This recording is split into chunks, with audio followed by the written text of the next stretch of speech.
I don't care if you've been romancing fictional characters all night.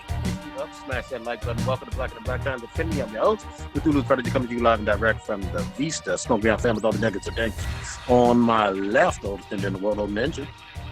Sometimes you gotta pop out of show nation. True. On my far right, engineering on the ones and twos, choke people out on threes, four Chronos. Oppression does not always grant empathy. So, pro tip. Last but not least, you got your boy Blue. The letter for today is B, as in your badass Blue. All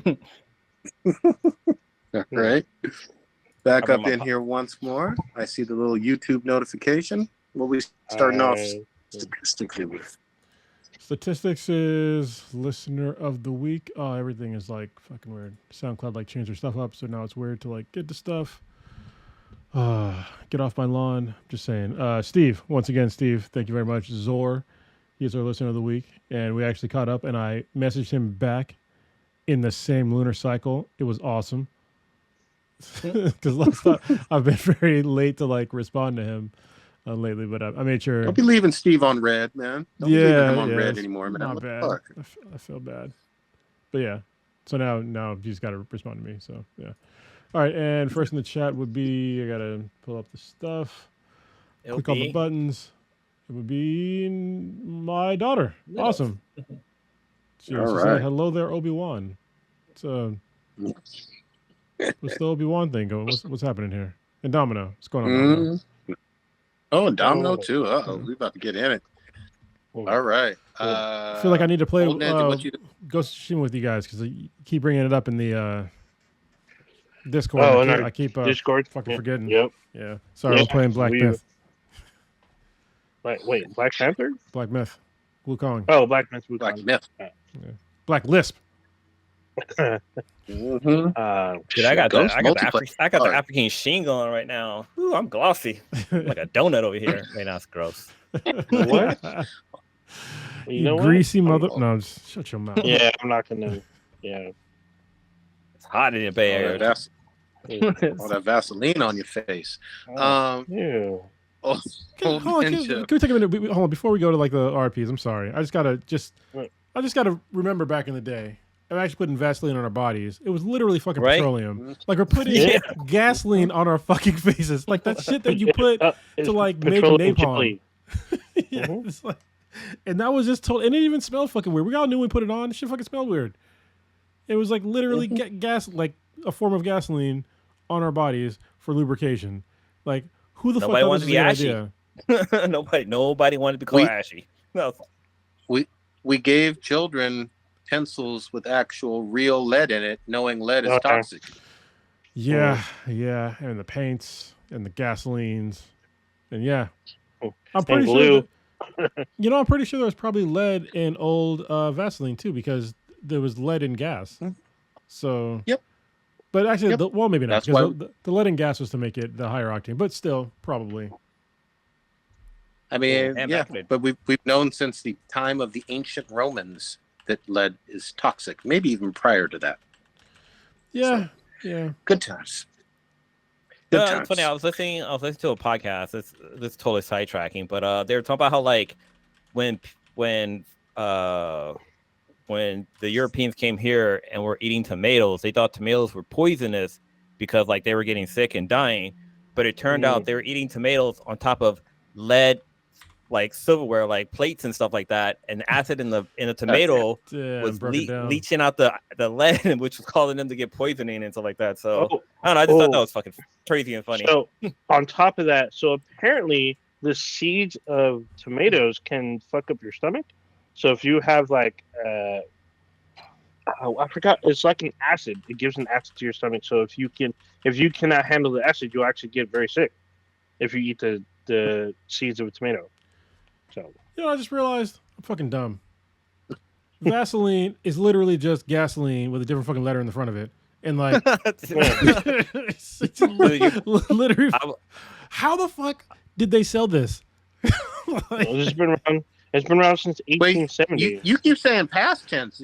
Don't they still sell it? Yes, they still sell it. Like it's literally jelly. petroleum jelly. It's petroleum jelly. That's fucking gas.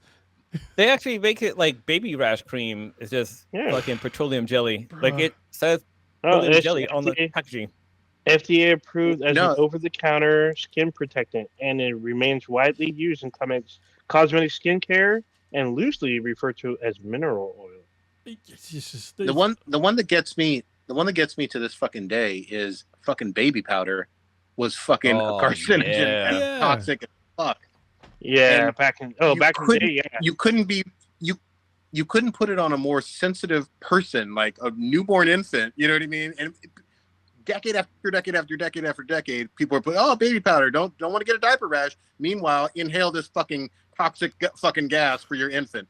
Basically, well, that and that's what's going on. The multiple things of like baby food having like lead and shit in it. It's like, okay, listen, this is like kind of if you gonna have a kid, what's his name? He's probably in the chat. He's probably gonna be here at some point. The fuck's his name? He's about to have a kid. Hobby. Oh, B-boy. Hobby. Oh, you're talking about Hobby? Yes. Hobby. B-boy. Hobby. Just make your own baby food. It's not fucking hard. Like you fucking steam some vegetables, toss it into a fucking blender, and put it in some. You know, if you want to get like some special, I can send you like the baby thing that you want to make it like kind of cooler, but you can put it in like a normal fucking blender after you steamed it. Add in some like avocado oil or something like that to like make it smoother, and put it in a container. That way you know every fucking ingredient that's in that thing. So, dude, for Bash, dude, we never bought baby food. It was always like cooked food, and it's super easy. I mean, you're not making like a gourmet meal for your kid. Like you're steaming like some sweet potatoes, some peas, some chicken here and there. Some shit, yes. All you doing is fucking making him a smoothie, blended it up, and you would like add a little bit of the mommy's milk into it too. So that really helps them with their digestive system and everything. So yeah, baby food is way overpriced. Yeah, and potentially lethal. So yeah. Even applesauce is easy to make. You just boil apples and smash them up, and that's it. Yeah.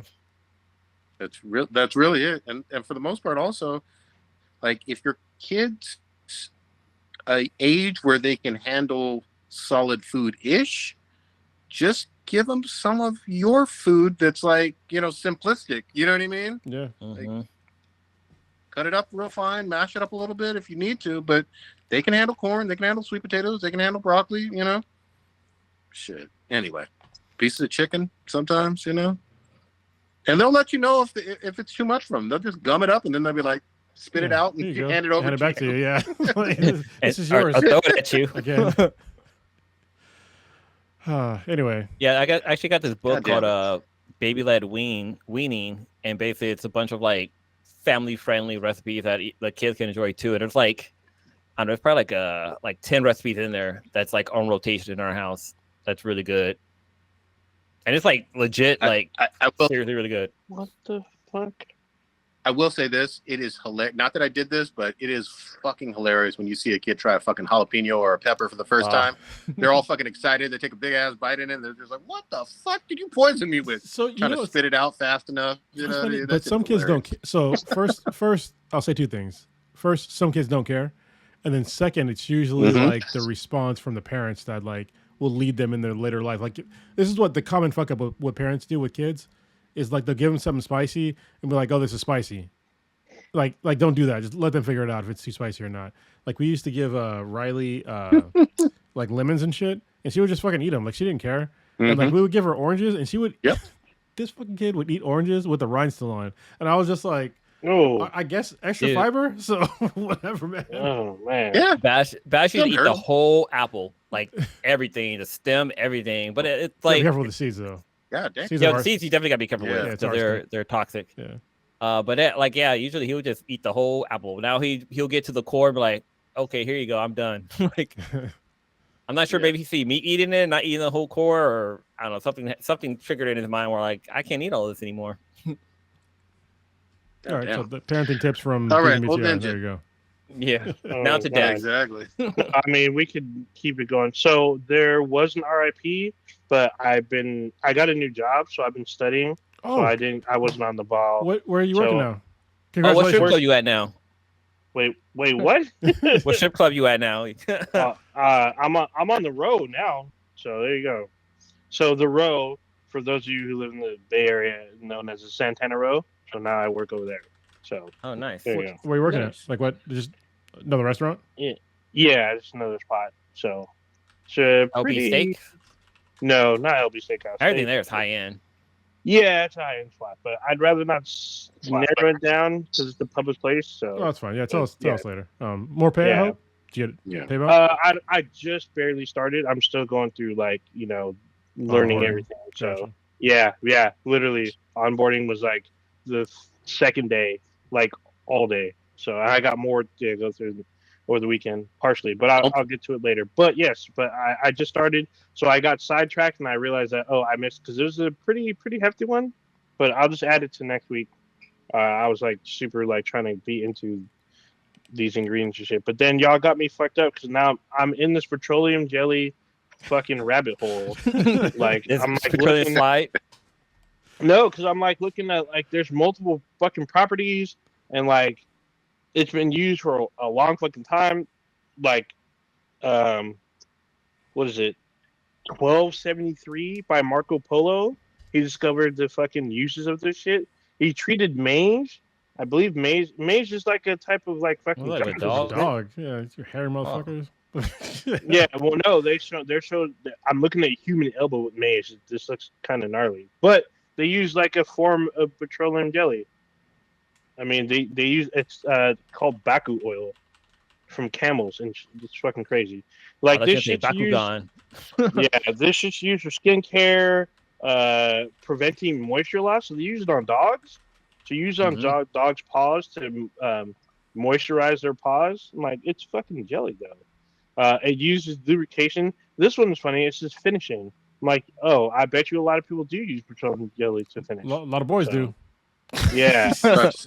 You go too fast, light your dick on fire. I'm just saying because it's petroleum jelly.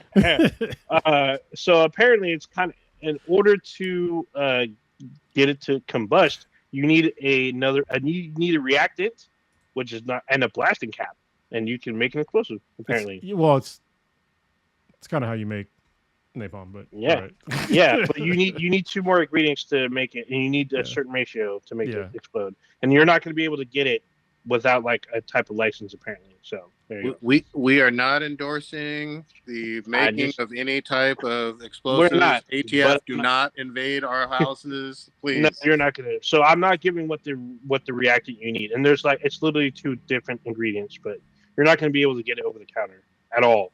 So, but just it's funny because the finishing, you can use it to protect wood. What the fuck?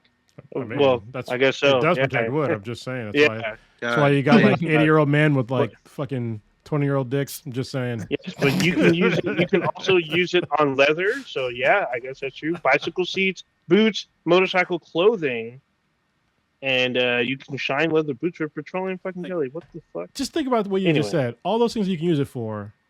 I know. And for some reason, it's acceptable to put on your skin. No other product could you have used for that many things and then be okay putting on your skin. It's used. It's the first product is literally all skincare, and it's 1, 2, 3 big ass fucking uses, especially for chafing. So this one I knew about. I knew people if you're a runner, you would use Vaseline or a petroleum jelly on your nipples to keep them from chafing, because apparently running for long periods of time, that can fucking hurt and burn your skin potentially. So using petroleum jelly prevents that shit. Stop wearing cotton shirts when you're on a long run. Just saying. Yeah. Or don't wear a shirt. Let them hang. Let them fly out. Chested. There you go. Yeah. There you go. Set them free. The weirdest thing you mentioned, with the whole running and chafing thing, I automatically go to crotch chafing or underarm chafing. Oh no! Yeah, right. No. Those are the areas. You can also use petroleum jelly to prevent that as well. It's literally the next paragraph. Yeah.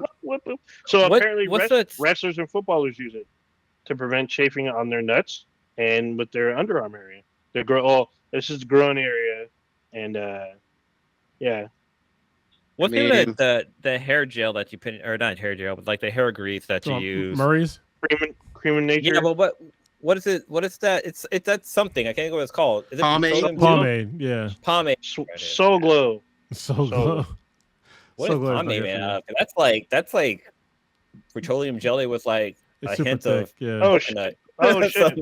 Hey, real quick, Papa Bear, I feel for you. Hopefully you're staying safe.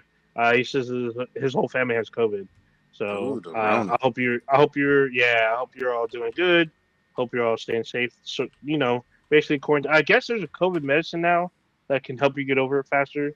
I didn't even fucking know, but it helped. It helped my stepdad because he had it and he's like semi-immunocompromised, but he was over it within like 4 days. There's a couple of them. It's like remdesivir. There's a few, but I mean, I had no idea.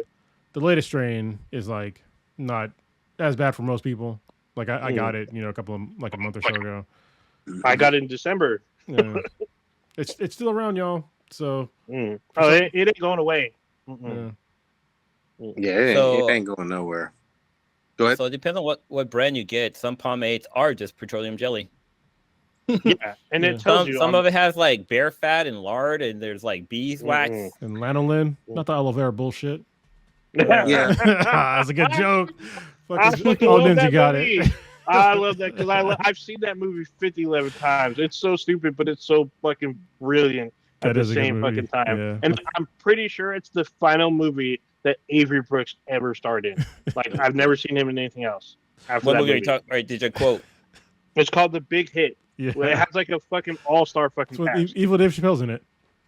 Evil Dave Chappelle. Hakeem Woodbine. Oh He's shit! In it. Oh we got fucking Snitcher in the house. Oh shit! What is happening here? Hey, what's going on? Oh, can you guys hear me? Shit. Yeah, we can hear you. We can hear like Voltron. Okay. We were just talking about how Vaseline is probably fucking terrible for the human race, but yeah.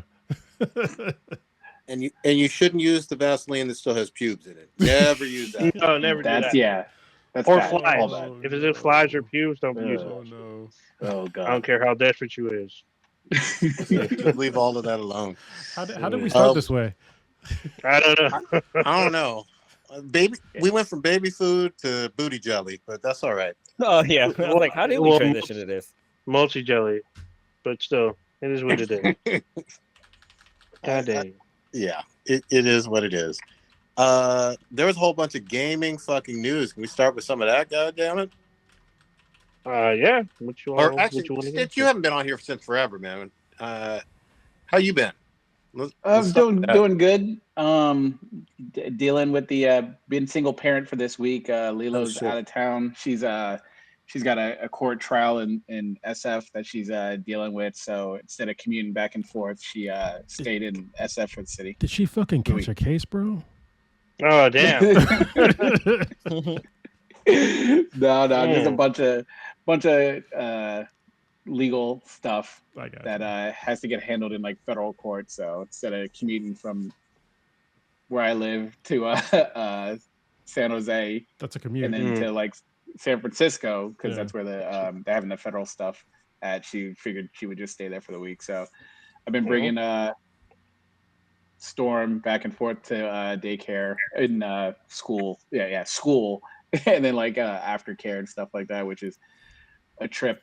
So we're transition. We got through the whole terrible 2 phase really well, but now that she's going to school, she wants to be more independent and do everything by herself. So I spent about 20 minutes because she takes like a little sleep gummy at night or whatever. She wants to get the sleep gummy, and the sleep gummies are in a childproof fucking sealed like container and stuff. And she won't let me open it because she wants to do it. And I'm like, you can't do it because you're not supposed to be allowed to do it. Can't open it.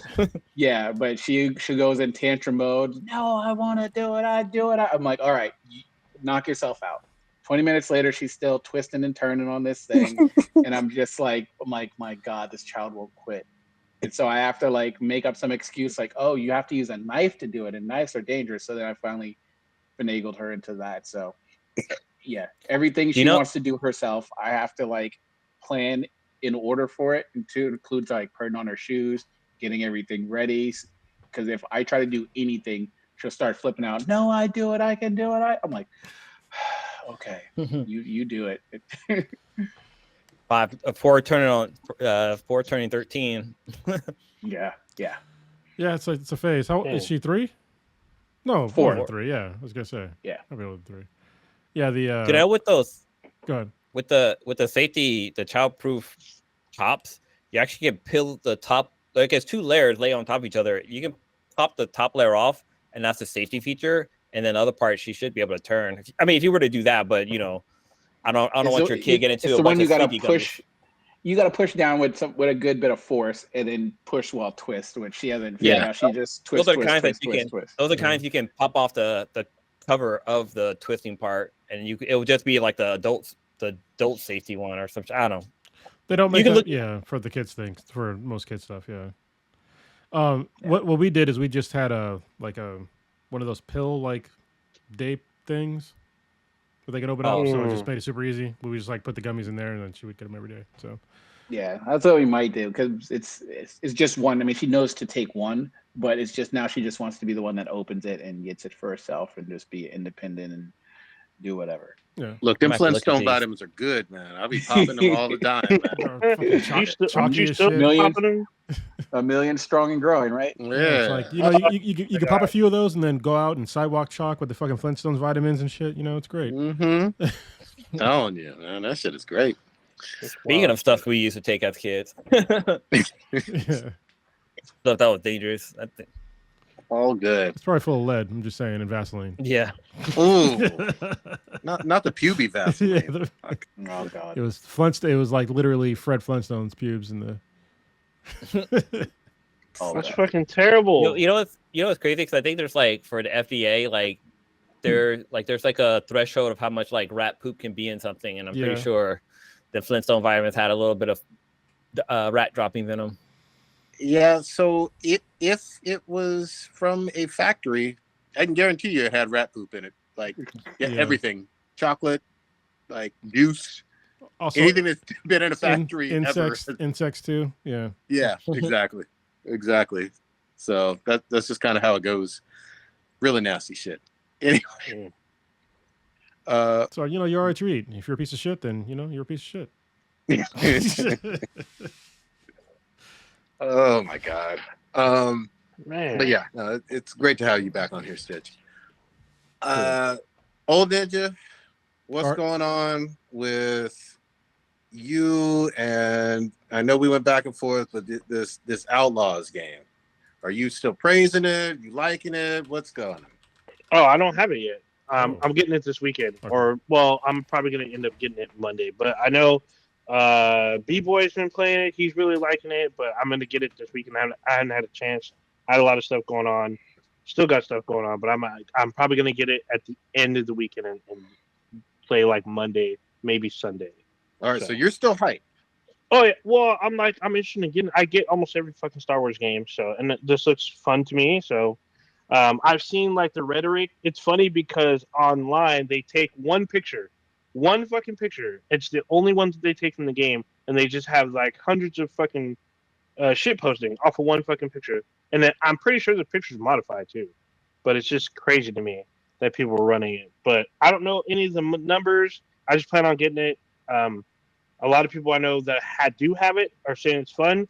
I'm waiting to see if they run into some issues or anything. So far, nothing. But I still plan on getting it. So yeah. All good. I mean, you do what you got to do.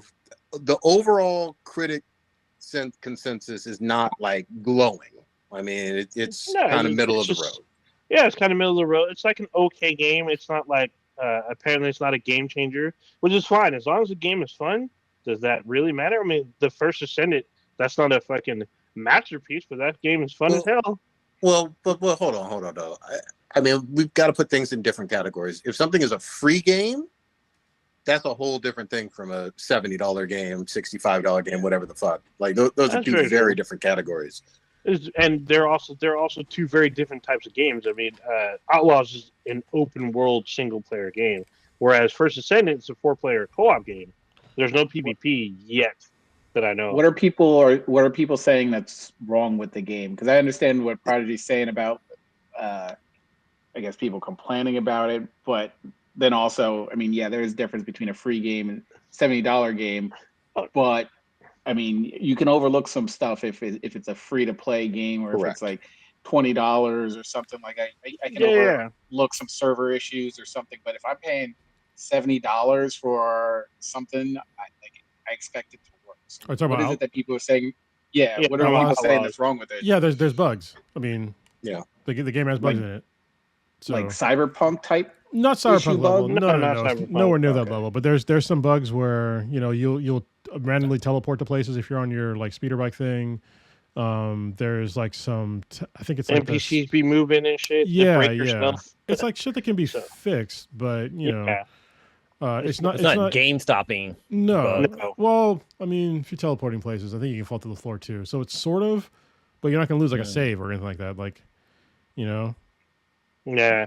Also, the main things I keep seeing are incels saying, like, the Western studios don't know how to make beautiful women. So they take this one screenshot of, like, an animation where her face is all crimped up and they elongate the jaw just a little bit. And they're like, oh, the studios don't know how to make fucking people beautiful. So they overlay the mocap person, the young actress who's both the face and motion capture artist for the character, and then like what Stellar Blade, First Ascendant, and like a lot of other Eastern studios and like the West doesn't know how to do this. Like, why are they making their women ugly? They're doing this some agenda shit. Like I'm seeing literally posts with thousands of people commenting. I'm like, dude, this isn't like a gaming issue. This is an aesthetic issue that you guys put for yourselves. Like, I've seen like gameplay of the game and people are freaking out. Like they're literally using a doctored picture and trying to say the game is bad because of this. So a couple of points on Ninja. No, they didn't do it to themselves. I think it's hilarious how these fucking morons don't realize that the quote unquote West, they have literally redefined what beauty is to the rest of the world. Like this whole beauty standard of being like this white European woman, like that's like the West thing. And that's what like most people on the planet, I don't want to say most, a lot of people on the planet believe is like this whole aesthetic of like, this is what beauty is like this European chick. So for them to sit there and say that the Western, they can't make beautiful, like it's fucking dumb. So it's the dumbest shit ever. It is dumb, but the actress, she's Hispanic. So she's an Hispanic actress. She's very brown, very brown. The thing is, people have a problem with in like gaming. Do I immediately want to fuck this fictional character? And it's just like, like it's kind of weird to me. Like, there are some, obviously over sexualized characters that both men and women in gaming. But I think that if the physical appearance of the main character, the fact that they're not attractive to you and you don't like the game because of that, there's something fucking wrong with you. Because like there's been plenty of games like I'm not attracted to men at all, but like the vast majority of the games that I played are male characters, and I don't, it's just like people are just fucking weird. Stop being creepy. Well, let me fuck my bears. Don't let me stop fucking my bears. That's what you should aspire to. Yeah, a polygamy and bears. Oh no, you should level up to a dragon. Yeah. There you go. Yeah. But shave your own shit, though. I'm just saying, you're just going raw dogging. Back to Outlaws. I mean, we got to rewind the clock a little bit. Like, it was absolutely fucking ridiculous, and we called it on here like 2-3 weeks ago to compare this game to Red Dead Redemption 2. Oh yeah, let's just call it what it fucking is. This is nowhere close to Rockstar level quality at fucking all, and the gaming journalists. I think it was Game Informer. I can't remember exactly the. I think it was not Game Informer. I think it was GameSpot. That's the other side of this argument. Yeah. Yeah. Whoever the fuck said that bullshit was out of their fucking mind. It's not reminiscent of. It's not the same quality level. Ubisoft didn't put that time and love and attention to detail and all of that stuff. This is nowhere fucking close. And everybody who has been paying attention to gaming for, I don't know, a few decades now, obviously if you're an older fuck like us, knew that this wasn't going to be that. We just knew, so, and again, I haven't played the game. I'm not completely shitting on it and saying it's like at a 2 out of 10 or 4 out of 10 or whatever. I don't know whether it's even a fun play, but I know it ain't no motherfucking Red Dead Redemption 2. Never was going to be. I feel like even comparing those two is disrespectful to like gaming as a whole. Yep. Like it's like trying to compare like Star Wars to shit, I don't even know. Like I'd have to get in like the whole cinematic argument. Like what is cinema? And I fucking hate doing that. Starship Troopers or some shit. No, like just a better made film. Like Godfather. Star Wars versus Star Trek. Yeah, exactly. God, that's a better example. Like it's like trying to compare Star Wars to Godfather. Like they both have their places, but one is clearly a better film. You know what I mean? Yeah, Star Wars is fun, but just the Godfather is just a better film. You know, to most people. Yeah, and it's all good. You know, it seems like B-Boy's enjoying it. It sounds like Old Ninja's gonna get it. I'm gonna get it too. We'll see how it is. Yeah, I'm definitely getting it. But let's be real too. Like literally just last year, and you're the one that actually kept championing this game. Like Jedi Survivor had better scores. Like and it was nominated for Game of the Year. Yeah, yes, it was, and rightfully so. And it deserved every accolade it had. So when I played Jedi Survivor, I totally underestimated the game. Like I just thought it was just going to be more of the same from Fallen Order, and it's a completely different design on the game. I was like, what the fuck is going on here? Like I didn't know what was happening. I realized that I was able to go to more places. I didn't have to go directly where the game was telling me to go. I can literally pick and choose. Well, Fallen Order kind of did that, but not really. It was a little bit more linear.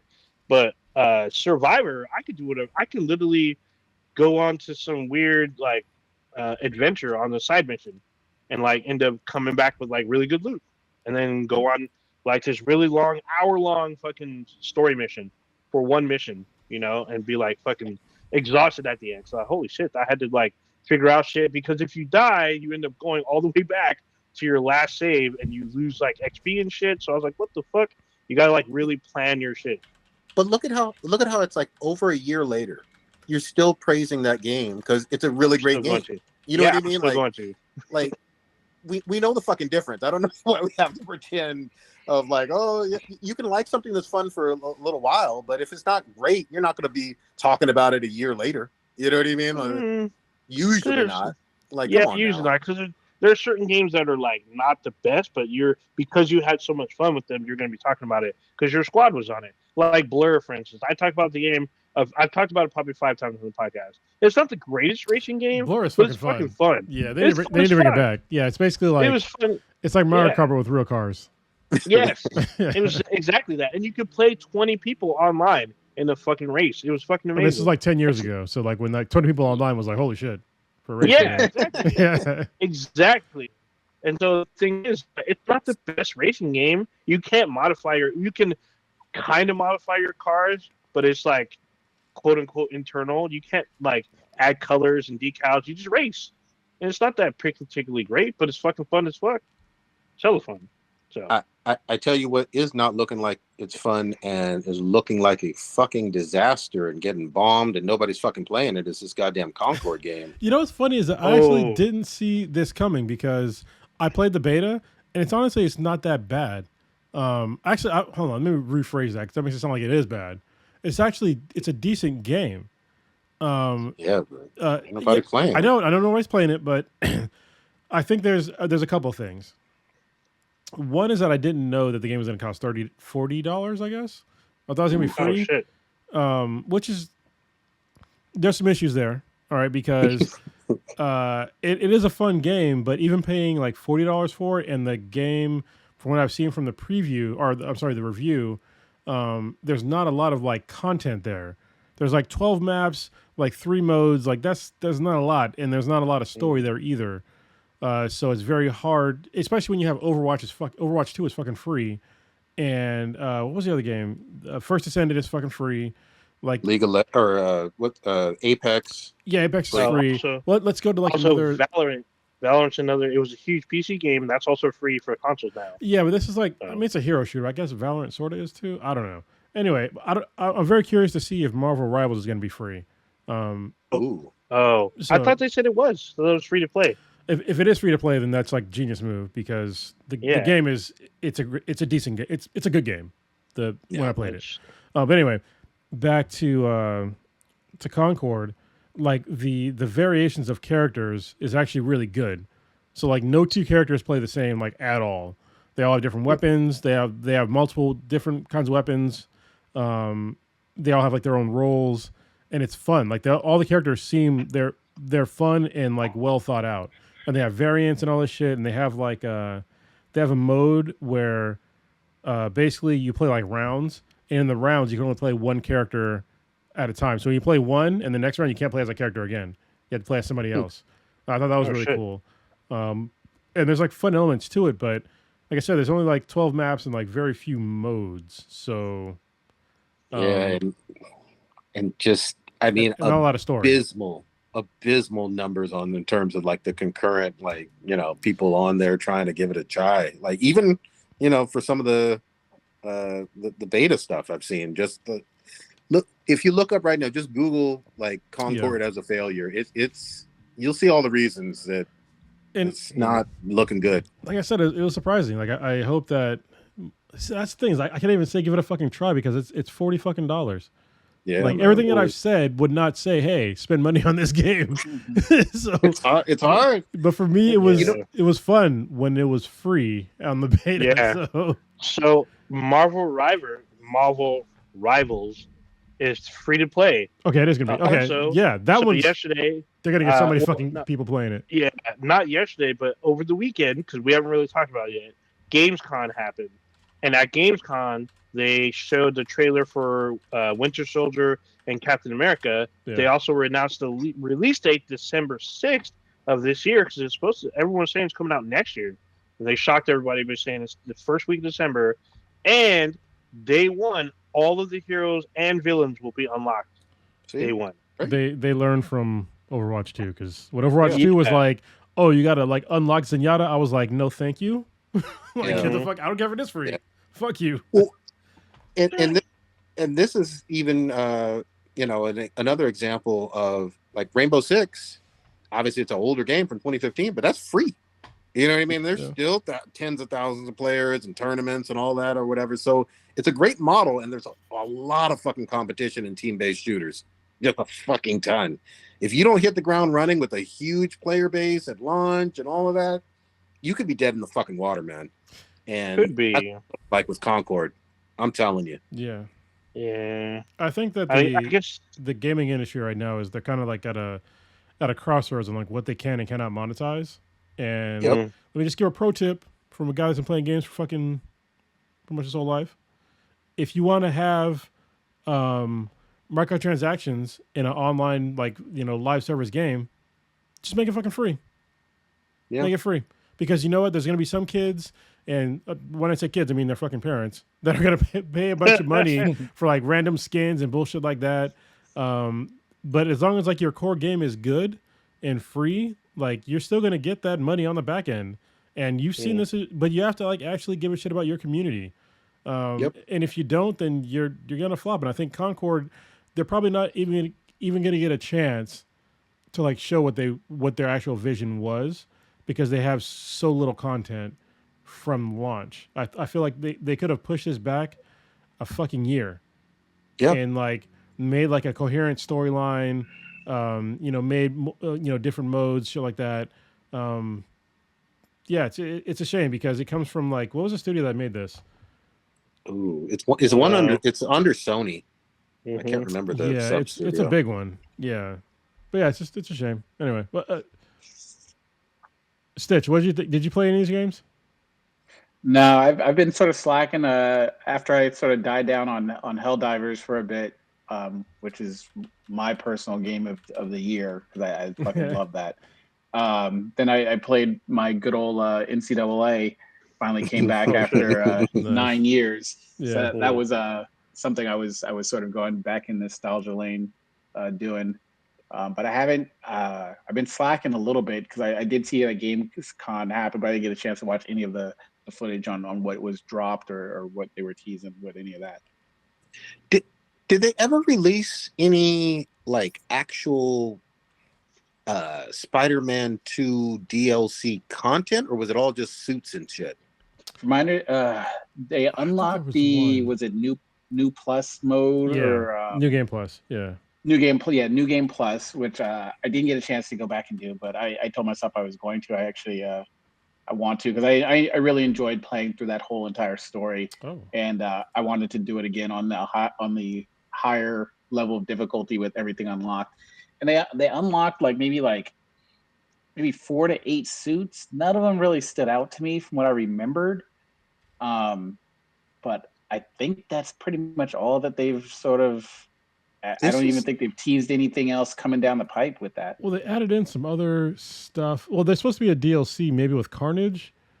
Okay, I missed that. Yeah, but they it's not officially announced or anything yet. And I know they added in some stuff with the gadgets, which is not really additional content as far as I'm concerned. So, and some harder challenges and stuff, which again, I don't consider that additional content. It's just kind of sprinkles maybe on the cake, not even icing. Yeah. Sprinkle. Yeah. Well, what's weird is we're almost approaching the 1 year mark, and I remember for 2018 Spidey, they had DLCs every month and a half or 2 months, like clockwork. Yeah, well, remember that shit?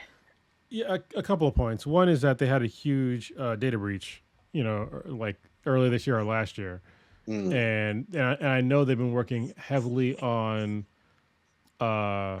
Wolverine and Venom. So I think that the Venom game might be I have a feeling that the Venom game is going to be like Miles Morales Spider-Man. Ooh. Where it's going to be a cheaper version of playing as Venom in the same city. You know what I mean? That would make sense to me. That's easy money. So that might be the reason why you haven't seen so many DLCs. Yeah. That could be fun as shit. I still think Wolverine maybe 2 years out, but Insomniac has been really productive. So maybe they've really made some headway. I don't know. I mean, they've cheated to be productive though. With the map. With is the that map. What you mean? Yeah, with the map. Because they basically made 3 games with the same fucking map. And I mean, Spider-Man 2, they expanded the map, but it's the same fucking map. You know? Wow. That's true. Wow. I enjoyed the story, though. I really enjoyed the story, though. Yeah, I mean, I enjoyed all the games, but I'm just stating the obvious. Yeah, Stitch, you just brought up something that's fucking me up right now. So I'm you were talking about Helldivers being your personal game of the year, and I had to stop to think. I'm like, what the fuck would we consider worthy of game of the year at this point? It's still August. I'm about to be September. Personally, for me, I haven't really seen anything that's game of the year worthy. I probably haven't played it yet. Maybe it came out, but I'm just what the fuck is game of the year potentially? I mean, maybe it's on the way. Maybe we'll get something between now and December. But so far, I think that Black Myth Wukong could get there if they need to fix some things. But the game is fucking really good. So it's really good. If you get a chance to play it, it's one downside for me is that it's not deals. It's digital only. Y'all know I like my physical copies. But if you're a digital person, it's digital only. The first 2 chapters are relatively bug free. I haven't gotten to the chapters where it's supposed to be buggy. But so far it's been great. Oh, I guess someone I'm looking at this. So they did this with the Cyberpunk, but I guess the Shadow of the Erd Tree. Oh yeah. Even though it's DLC, they would still put it as game of the year. I could see that. Even though I don't play the game, but I know it got rated really, really, really high by almost everybody. So I can see that being up there.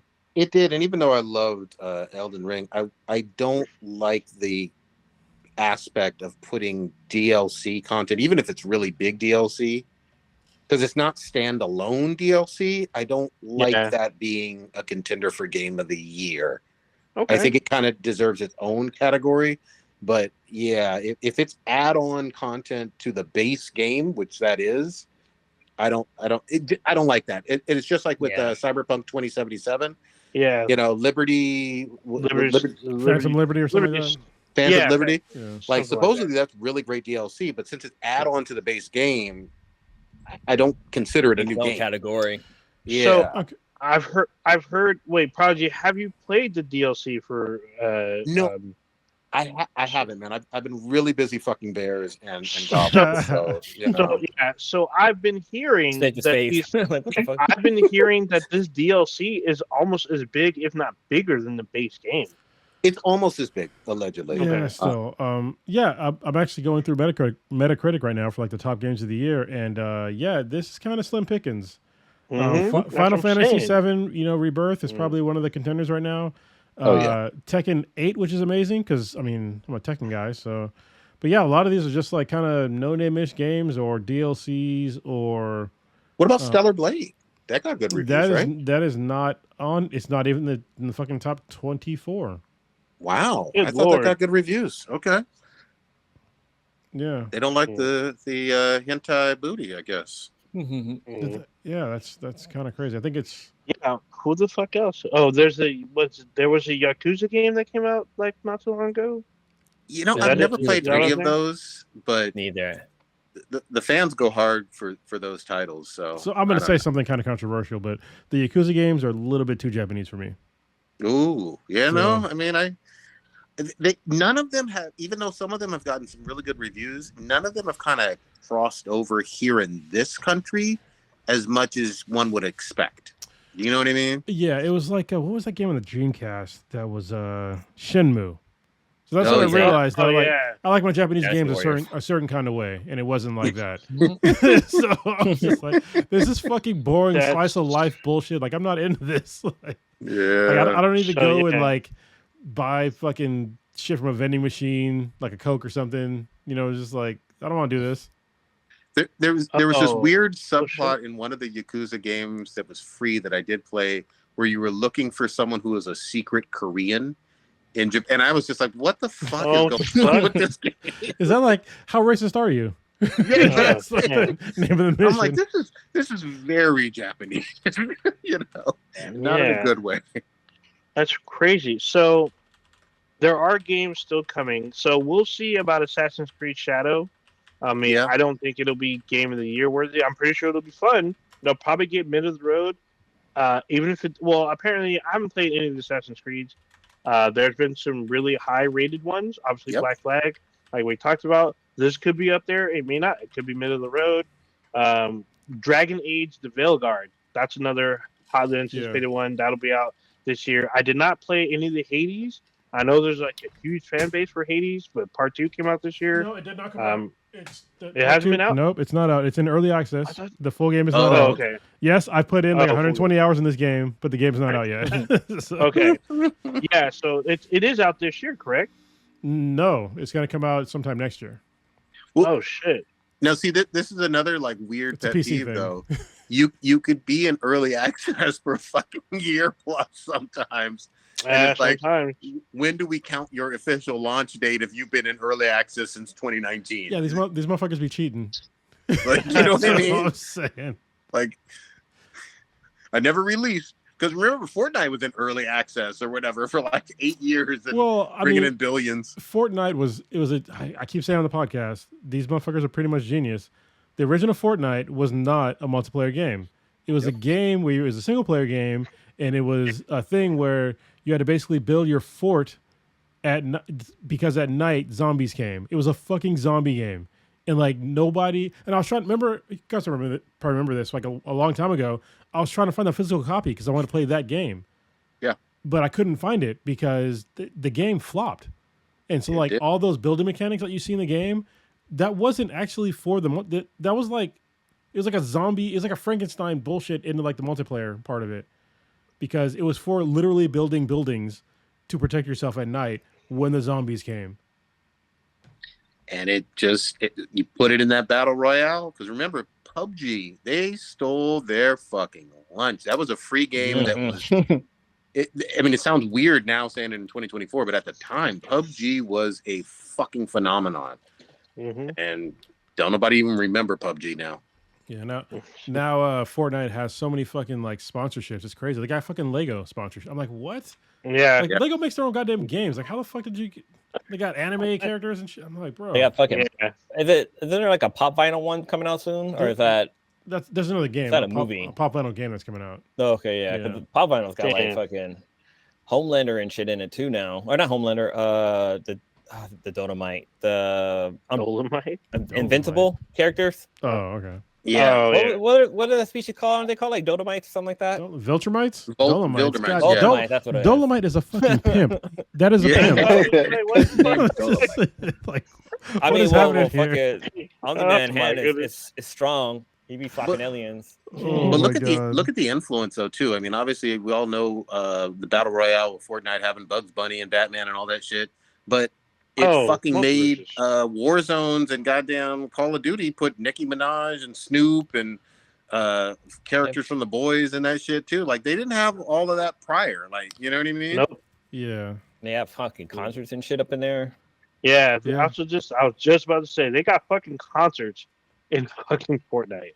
Like fucking huge ass shit. Like what was it, Travis Scott, Lady Gaga, and like I think one other one. They all fucking Fortnite concerts. Fucking crazy. Like I wonder what's gonna be the next one, because there's gonna be a next one, because for a long time it was like Minecraft, PUBG for a little bit. Now it's Fortnite. It's probably one of the biggest games. But there's gonna be another one that's gonna come out of nowhere.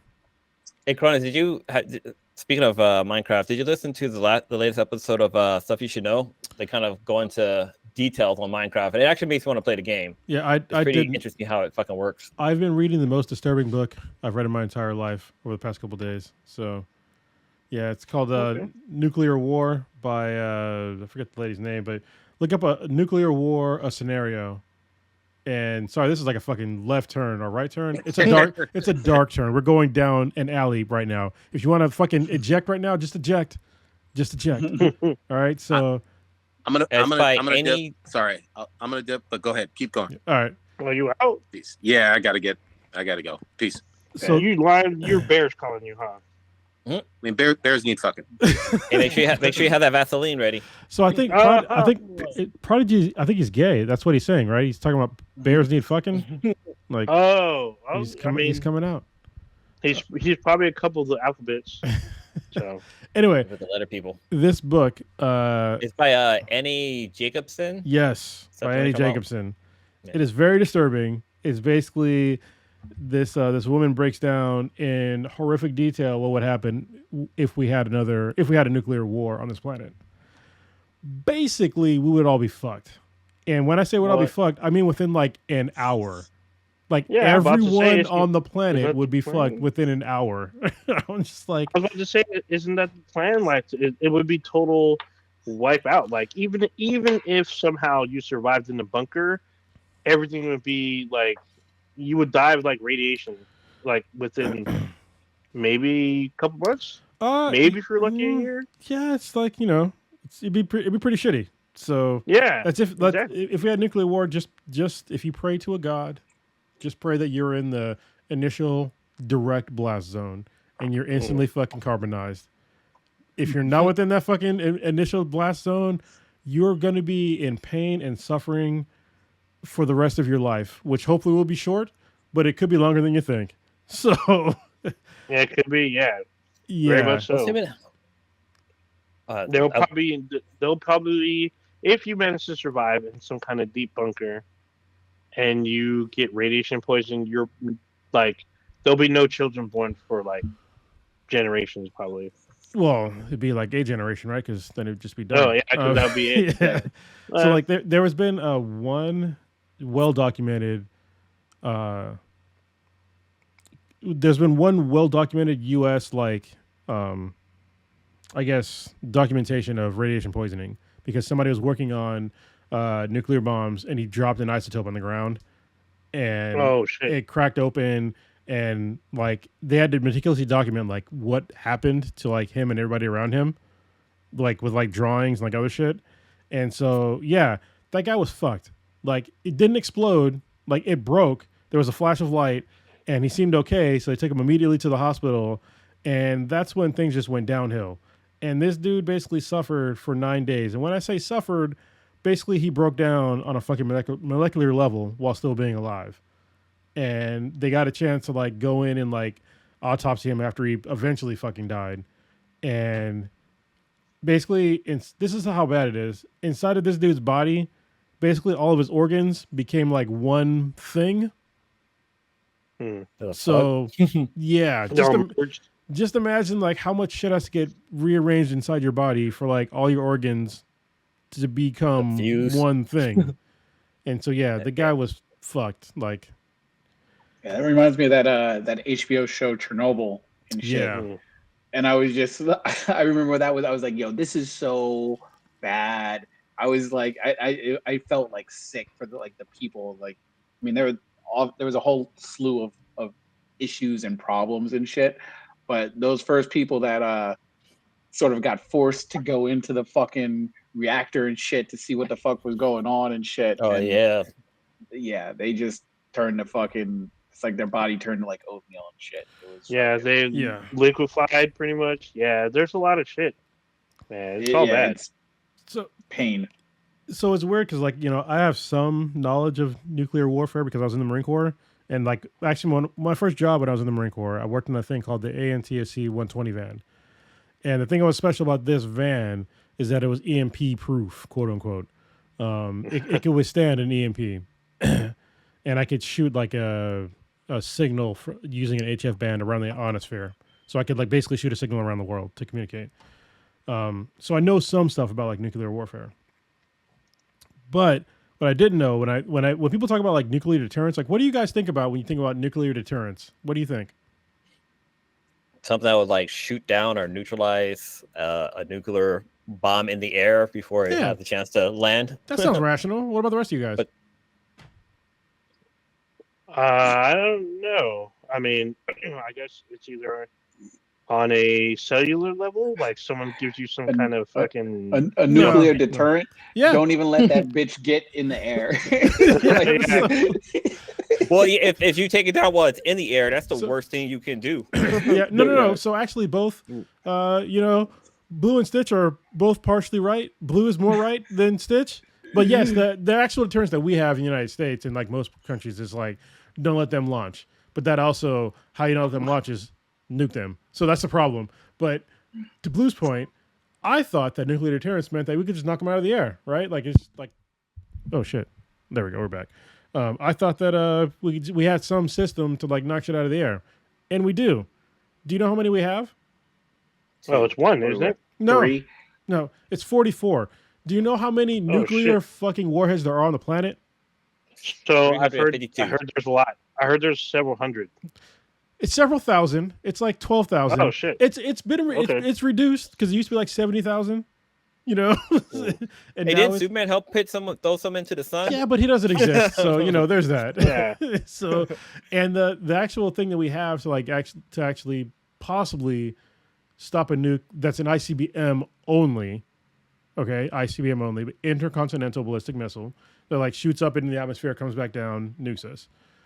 We have 44 of these things that can possibly hit them, and it's basically like shooting a bullet with a bullet, and they have a 40% success rate. Shit. That's our. What was that video game with the ball? Missile Command. Mission Control. Missile Command. There you go. Yeah. So essentially, they pull out the suitcase, and then a really fucking teched out guy just pulls out this like fucking thing with a roller with a trackball. Wow. You gotta fucking like blow it up before like in the pathway of the bomb. So like we'd be totally fucked. It's like if they shot 44 of nukes at us, which any rational nation that would want to attack the U.S. would definitely shoot more than fucking 44. You know, that's all we have. So like our nuclear quote unquote deterrence is basically just, it's us having nukes too. That's our deterrence. Is like because it's mutually assured destruction, and that's the problem. Because if you shoot a nuke, then I'm just gonna shoot all my nukes, and it's just like we're all just gonna be fucked. And it's just like that doesn't sound like defense to me. That sounds like just total offense. You know, that's quite terrible. You know, I was listening to a podcast they were talking about that. That's literally genocide. Well, it's more than genocide. It's like it's an apocalypse. It's the world as we know it. Yeah, that's literally what it is. It's crazy. Like I was listening to a podcast and they were kind of talking about this a little bit, saying basically like the one thing keeping a country from shooting off their nuke is knowing that we have nukes too. Yeah, and that's dumb. That's fucking dumb. Like, because it just takes one guy. It's just like, you know what? Fuck it. I don't care. Like, I'm just done. Yeah.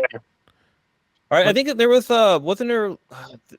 There was some guys in a submarine. I don't know if this was a movie or real life, but there were some people in a submarine, and a president had, pen in approval for nukes to be launched, and the two guys were like wouldn't do it. Was that a movie? Was it Hunt for Red October? No, there's. I never seen Red October. The TV show, the one that was on fucking TNT for like ever, The Last Ship. That was basically. I never saw The Last Ship though. You haven't seen The Last Ship? But it's basically what you described as what The Last Ship. Let me see. Like, it's a whole fucking cast of people on a ship, on a nuclear powered sub. Yeah, and the nuclear powered subs are like, they're quite terrifying. Like, there's these things. I think they're called MIRVs. It's like basically. Oh yeah. They're technically illegal, unless it's in a submarine for some reason. So, like, basically, they're missiles that shoot other missiles that are also nukes. That like Crimson Tide. That's what I was thinking of. Ah, okay. That movie. Thought that was The Last Ship is like that too. But yeah, I forgot about Crimson Tide. That was a good one. That was Gene Hackman versus Denzel Washington, where he punches him in the face. That was a good movie. So after reading this book and giving more thought about actually nukes in general, I am totally for nuclear deterrent or nuclear disarmament for everybody. Like, that's way too much power. Like, that's ridiculous. It's funny because Iran wants nuclear weapons. They're saying we should be a nuclear power too. We want all this too. And everyone's like, no, you should not. They just want them because we have them. Exactly. Because the only defense. Russia. Well, yeah, the only defense against a nuke. It's not even a defense, but the only revenge against a nuke is another nuke. More nukes. Yeah, that's the only revenge you have. Like, you can't drop a conventional bomb on somebody that nuked you. Like, this is ridiculous. It's like throwing a rock at them. All right, it's not being passive aggressive. I guess it's kind of that, but it's like an eye for an eye, basically, when it comes down to it. Yeah. So it's like I'll shoot mine. Every time people talk about nukes, especially about using actual nukes, I always think about the quote that Albert Einstein always says. He says, I don't know what missiles they're going to use for World War III, but I do know that World War IV will be fought with sticks and stones. Yep, that is an actual quote. And yes, that's what would happen. If we even happen to, if people got lucky and survived. Because, like, survival after a nuclear war is, first of all, highly unlikely. Especially if you're in the U.S., like, we're all dead. So, all of us. We're going to fucking die. So I think you'd only survive if you were, like, in the southern hemisphere of the planet. So, like, maybe Australia, Argentina maybe might be okay. But then you'd also have to survive nuclear winter. So good luck. Yes. But I was going to say you would have better chances in Antarctica, because by then it'll be hella cold, but you probably won't get as much of a nuclear winter. It's already winter there. So if you can survive there, you'll probably survive most of what's happening. But, like, most people people don't have survival skills. Like, it's all bad. So I will tell you who will survive. Anyone that's on at that time, if you're on a space station, you're surviving. No, you're not. At least for a little while, you'll survive. No, you're not going to survive. Yeah, because I don't know who's like, is it people on Earth controlling the space station but keeping it in orbit? So that'd be miserable. Yeah, so they'll definitely be miserable. Yeah, you're not gonna. So you're not gonna survive for a couple of reasons. Obviously, you're gonna run out of fucking food. Like, that's an obvious one. But then also, like, all the controls that are, like, down, you need to get resupplied when you're on these space stations. So there's no more resupply. You're gonna eventually, if none of the EMPs hit your space station, which they probably would, with that many nukes, then all the power would go out and you would die within probably seconds, if not minutes. Yeah, if you had no power, you're probably dead within definitely seconds. Yeah, so they're all fucked. Like everything is fucked. So anyway, that's my has some good dreams tonight. The story I was talking about, it actually was a Russian military or naval officer who I'm trying to give you a quick synopsis on this, but it was in 1962. It was the Cuban missile crisis, and basically the officers had got approval to shoot nuclear torpedoes at a United States naval, and the officer at the time said no, that he wasn't going to do it, and it saved like a bunch of people alive by him not doing it. There's been a bunch of things like that, like there was a Russian guy who saw a bunch of incoming nukes from America, but it was like 100, and he was just like, "What? Like this doesn't even make sense." So like he didn't report it, and like that one guy. Just imagine another guy that was like way more gung ho, was like "fuck America," and they would have launched nukes. And once you launch an ICBM, like you can't recall it, you can't disarm it. Like once it's sent, like that's it. It's done. Yeah. Yeah. And like it's weird. Yeah, because there's no self-destruct. Once it's in the air, it's done. Which is crazy. Because then everybody else has to respond. Like literally fucking everyone. I can't even pronounce this guy's name. It's like Vasily Arkhipov. It's the guy's name. That's I don't know. If you read it with American reading style or whatever. So, just to kid, if you kind of want to, if you're interested in this or what? The fuck happened? Hold on, what happened there, Stitch? That seemed dramatic. What the fuck? I opened my beer and it just fucking like sort of poured out all on Lilo's desk. Oh shit! I mean, it's not your desk, so you know, there's that. That's all bad.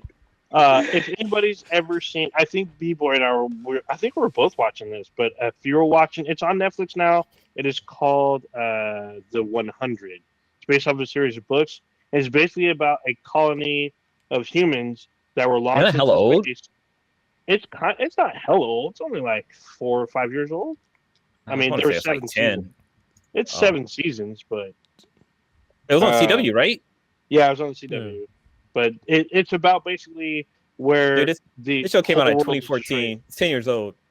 Damn. Oh, season 1. I mean, there's 7 seasons. You can watch them all on fucking Netflix. But it's about literally what we just talked about. It's like 100 years after nuclear war, and everyone says like the ground. They call it the ground or Earth is uninhabitable, and they end up going down to Earth. So they send their delinquent kids down to Earth as punishment, and they're like, "Oh well, you got to survive." You're probably going to die, though. But then they go down there and they realize it's survivable. And there's people that survive. So it becomes this huge fucking thing. It becomes like a spatial political power struggle. And then they learn, like, the people on Earth that are there, there's, like, power struggles down there, too. It becomes pretty crazy.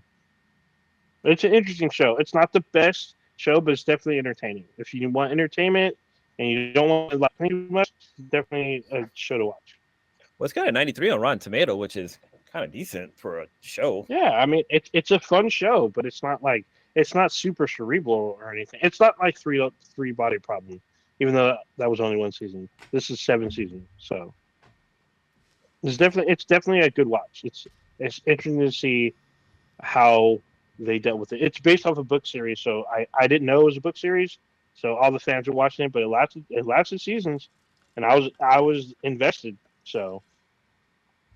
It was like my dirty little secret for 7 seasons. Why was it a secret? Oh shit! King Arthur brought up Jericho. That was another really good show. I heard that was a good show, and then it got canceled. But it got brought back. I'm pretty sure that was the one because there's like a bunch of people sent like the director or the studio like nuts. I'm pretty sure that was the show. Damn, Stitch got the fucking Clorox out. What the fuck? Oh, he's doing some serious fucking fixing right now. Else toxic? Damn. He about to make some petroleum jelly and make his own. Yeah, actually, yeah. If it's a wood desk, put some petroleum jelly to preserve the wood. There you go. This dude brought out the hazmat. Okay. Oh boy, that was funny. That's crazy shit. All right. After I guess talking about complete world annihilation, we should talk about something else. Let's see. I was gonna say, has any of you guys seen Alien Romulus or? Yes. Okay. Yes, sir. Did you guys talk about it or already or no? We did a little bit. Okay. All right. Did you watch it? It was good. Oh. I have not seen it yet. I was planning on trying to go see it today, but I got tied up with stuff to do. So I'm going to try to see if I can make some time on Sunday to watch it. But I've been hearing good stuff about it. So it is good. I think myself, Prodigy, Cronus, did you see it yet? No, I'm not okay. I'm not a horror fan anymore. Like it's weird as I've aged. Yeah. Okay. It's already more horror than more sci-fi. I find that it's already horrific enough that my body is slowly breaking down on a daily basis. So yeah. So it's definitely worth the watch. I enjoyed it. I enjoyed it probably more than Prodigy, but even though Prodigy kind of side dissed it, he liked it. It was kind of weird, but it's definitely worth the watch. There's some surprises and stuff. Even though Domino seems to think I fucking spoiled it, I feel like I didn't. But it is what it is. But it's definitely a good watch. I think it will. I mean, I know who you were with Prometheus and Alien Covenant. You'll be the same way, if not worse. So. You know what's kind of cool? Yeah. The other day I saw somebody talking about Wolverine versus Predator, and like they were kind of going into the details of the comics, and like I don't know the whole scene. I mean, Wolverine has his healing factor, which is like super fucking crazy. But like one of the techniques that Wolverine did to capture or to trick or I guess trap the Predator was basically like I don't want to spoil it, but it was pretty fucking crazy for him to do that.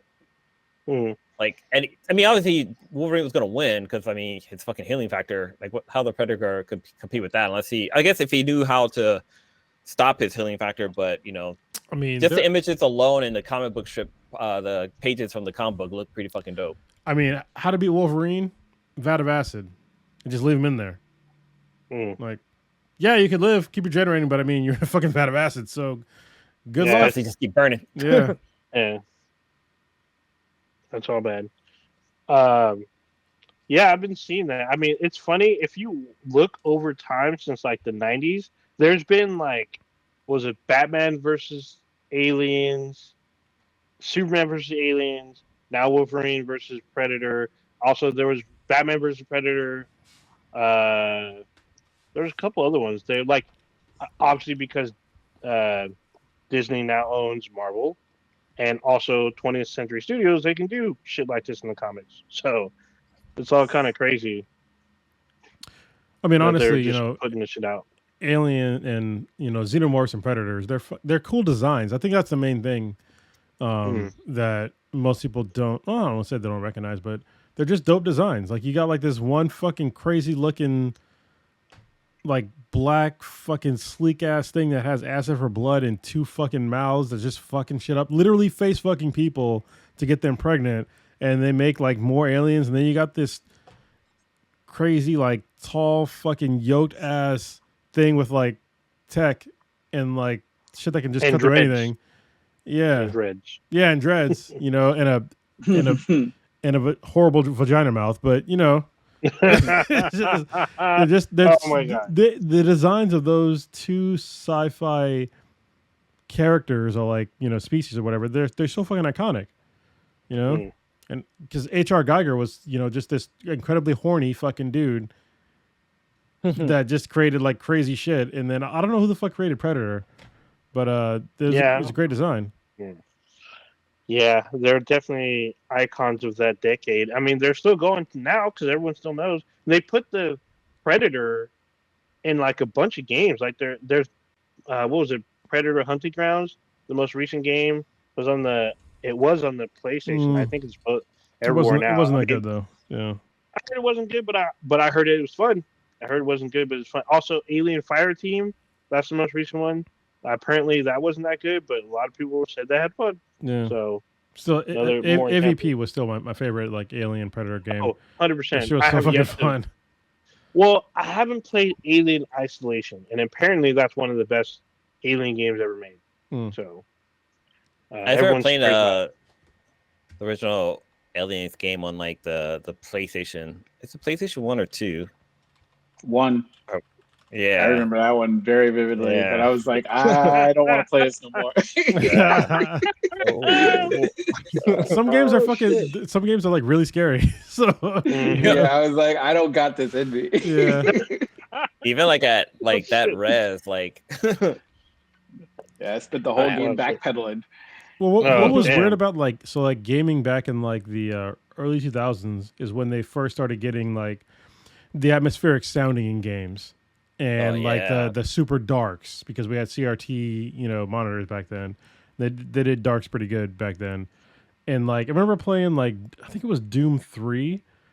And shit. I had surround sound for my computer, and that was the first game where like they would like whisper in your ear. Shit. And I was just like, what the fuck is happening right now? The worst was when there's a level where they make you like go like in the pipes and shit, because you got to get underneath some shit because it goes down, and you would hear whispering, and then you would hear someone like scream very quickly. You're like, and I'd be like, what the fuck was that? I'll be looking around. I'm like, what the fuck? I'm like, dude, I gotta pause this game. It's just fucking me up.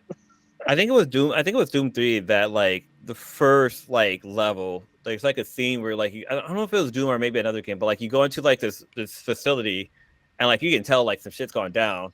And then all of a sudden, like, all the lights start turning off. And then, like, that was like a horde of fucking zombies, or not zombies, or demons basically start coming after you. And you're like, what the fuck do I do? And I was like, the first, like, maybe 10, 15 minutes of the game, you don't even, like, get the combat down yet. You're just thrown into a horde of just chaos. I mean, that's how it happened, though, right?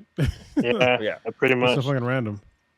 What I thought was super funny is because, like, Nintendo had the reputation of being like the family console, very kiddish, whatever. And when the GameCube came out, right, and it had some interesting games, like mostly family kind of friendly. But there's just one game, because I own this game. It's called Eternal Darkness, Sandy's Requiem, and like holy shit, like people did not understand this game, how fucked up it was, because like, when you're playing the game, there'd be things that would happen as you progress through the game. Like, you would literally hit a blue screen in the game, and it would tell you that, you hit you ran into memory or something. You're like, what the fuck? So some people would turn off the game, thinking the game was broken, but it's actually a feature of the game, because it would do that, and then it would wipe away because someone would scream, or blood would come down the screen, and you would, like, your character would be like, what the fuck was that?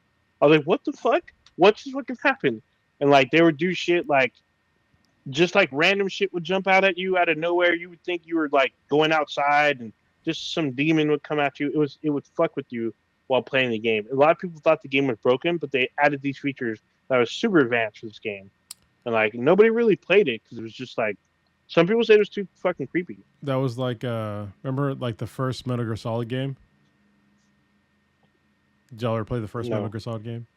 I did not. The very first, like, a Nintendo one? No. That'd be just Metal Gear. Metal Gear Solid was on the PS1, and it was like one of the greatest games of all time. So like there was this boss called Psycho Mantis, and literally like you're playing as this boss, and when you first like meet him, he like tells you about yourself. And it's like, it's kind of crazy because it's like he's telling you things about like the game that you've been playing, and it was the first game that literally read your fucking memory card, and like would like tell you like what you did, like specifically because it read your memory card.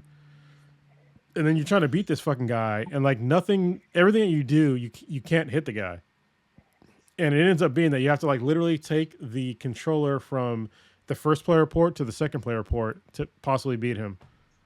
Like that's the only way to beat him. Yeah, and it's like that would like fucking blew my mind when I figured that out when I was playing the game. And I think that was like Hideo Kojima.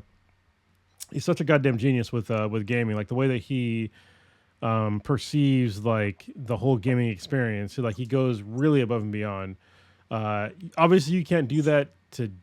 Well, I guess you'd have to like change, like you could, but it's like it'd be cheapened today because we don't plug things into anything. No, because we're all wireless. Oh, yeah. So it's funny. So you know that I guess Metal Gear Solid the remake came out. I guess like a couple days ago. Metal Gear Solid 3, yes, the remake. Was it 3? Okay. Yeah, with Snake Eater. Yeah. Okay, I wasn't sure which one. I'm very conflicted to even consider playing the game because Hideo Kojima is not attached to it. Even though they got David Hayter is still the voice of Snake, it still seems very faithful from all the previews that I've seen. But I'm a Hideo Kojima guy. Like, I want to see him make his games. I don't like that Konami can remake his shit without his profit off of it. Yeah, and without him having any say so on it. Even though I really want to play the game because it was it's a really good game, I don't like that they did that at all. Because Konami right now, I gotta look, but Konami is kind of in a slump as far as their games go. Let me just look. It was interesting that you bring this up. Earlier, I was looking at, I was watching a video about games that had cheat prevention things in there. Yeah. And there were some games where if you use a Konami code, it actually would a character will come up to tell you to stop cheating. If you did it again, the character will say hey, okay, one more time, and that I want to delete your memory card. You use it again, and it end up fucking completely deleting your memory card. I was like, whoa, that's fucking crazy. It was what game was it? Oh, I can't get a game now. But there's actually a couple of games that were mentioned that had cheats prevention things built into it. One of them was Tomb Raider. Apparently, if there's a cheat code where you can try to see Lara Croft naked, and apparently if you use that code, she ends up blowing up instead. That's funny. Yeah, so I'm just looking it up on Konami's website, and they've been kind of struggle bus for a while. They literally have a game that's called Up Up Down Down Left Right BA, 35th. What? And they've got Bomberman Online. They got some Castlevania stuff. But these are all collections. These aren't new games. Yu-Gi-Oh, which sure. I guess You got right. You got eFootball. Bomberman, which okay. There's a new Ninja Turtles game, which is okay. That's Ninja Turtle. I got that, and then a Contra game that's a whatever. Metal Gear Solid 1, the Master Collection, which that's Kojima. And then I think the only real big game they have coming out is called Signy, and it's not a side scroller. It's basically a space shooter game. I don't think it's the kind of game that I would play 100%. Because I used to be huge into these kinds of game, but I don't think it's a mass appeal kind of game. So the other games that they have on here are just name alone. Let me know if you're interested. Rocket Knight Adventures Resparked, Felix the Cat, Super Crazy Rhythm Castle, WBSC eBaseball, Yu-Gi-Oh! Cross Duel, Bail or Jail, Amazing Bomberman. Do these sound like games you want to fucking play? No. Oh, they have Silent Hill 2 remake. That's out in 2 months. That's again. It's it's a remake. They don't. There's no I gotta look up this Bell or Jail. That sounds kind of interesting. No. Are you like a bounty hunter? If you're a I criminal. didn't know this eFootball because this is season 7 of eFootball. What is this? I don't know. I don't care to know because I don't like soccer. And yes, I'll call it soccer. I don't give a shit. Okay. Yeah, I don't see. Is this? Are they hosting an esports thing? It's just, I don't know. It's just electronic football. That's all it is. Just e-soccer. Okay. That's hilarious. This Bell or Jail is an old game. It's it came out in 2002. Oh, or 2019. Even worse. Even further back. Yeah. So Konami, you guys, you let Kojima go. So meanwhile, I'm waiting for Death Stranding 2 to come out and whatever else is gonna make. I'll play with any I still want Hideo Kojima to make an actual fucking movie. Because I've said it for if you've listened to the podcast for the past 9 years, Jesus Christ, it's a long time. I've wanted him to make a movie for the longest time. Wasn't there? I thought they were making a Death Stranded movie, or was I? No, him and Jordan Peele are working on something. They are. They're working on something. Yeah, so they teased the most bare minimum fucking shit a couple months ago. I still don't know what the fuck it is, but they're both of them. They're super excited about it. I'm like, well, fuck. let me know what the fuck. I'm just gonna wait for you guys to drop it and go from there. So it should be interesting. I hope. You hope. We'll see. Yeah. I mean, it could. I mean, a lot. I mean, as much as I like Death Stranding, it's fucking weird. So. I mean, it's fucking. That's kind of why I like it because it's so fucking weird. It's fucking weird. The premise of the game is basically you're a fucking mail carrier. It doesn't even make sense. Like you work for fucking for the USPS. Yeah. Well, no, you're not even there. You work some weird. It's like a government thing, and it's like a post-apocalyptic. What do you think UPS fucking thing? Isn't USPS the government service? It is the government. Yeah, it is the government service. Yeah, but he works for some weird shadowy government thing. Yeah, I don't know. It's Bridges. just weird. Yeah. Yeah, I'm like, what the fuck? I never finished that game. Are you serious? Fucking, yeah, I finally made it to like when it like Tarantino'd out kind of or whatever it popped off where I had like machine guns and shit. Yeah. And then, like I was getting fucked up by like the ink whale. I'm like, dude, I can't do this no more. This game's giving me too much anxiety. Oh my god. I get it. Yeah, dude, this shit was. Yeah, dude, the baby. So like, when you're in trouble, your fucking controller starts crying and shit because the baby's crying, and like my shit's fucking, it's fucking rumbling, and like the whole game is freaking out because like these creatures that look like glows are coming at me. I got to throw my piss and fucking shit bombs at it. I'm like, what the fuck is happening? That sounds like he's joking, but that's literally what you do. Yeah. Yeah, you have piss and shit bombs. So. Yeah, I'm like, what the fuck? And blood bombs. Apparently, the blood bombs they do the most damage. It's fucking weird, but still, it's a weird game, but it is a very fun game. Like after the first I think 2 chapters, I think it is. Just kind of weird because that's what I just said about. Chapters. Is it? Yeah, I think the first 3 chapters. When the game opens up is when becomes sort of enjoyable. But the first 1, 2, I guess 3 chapters, I can understand. That's a tutorial. It's a tutorial. Because you gotta worry about weight management. You can't carry too much shit, or you can fall over like a fucking idiot. Yeah. Mm-hmm. You get fucking stuck on slopes and stuff. Yeah. It's funny because when you fall over, you legit fall over, and whatever, if you're carrying sensitive material, that shit gets damaged, and you got to restart the fucking mission. And sometimes it could be way the fuck on the other side of the fucking map, and your car could be damaged from acid rain or some shit fucking blew it up or something.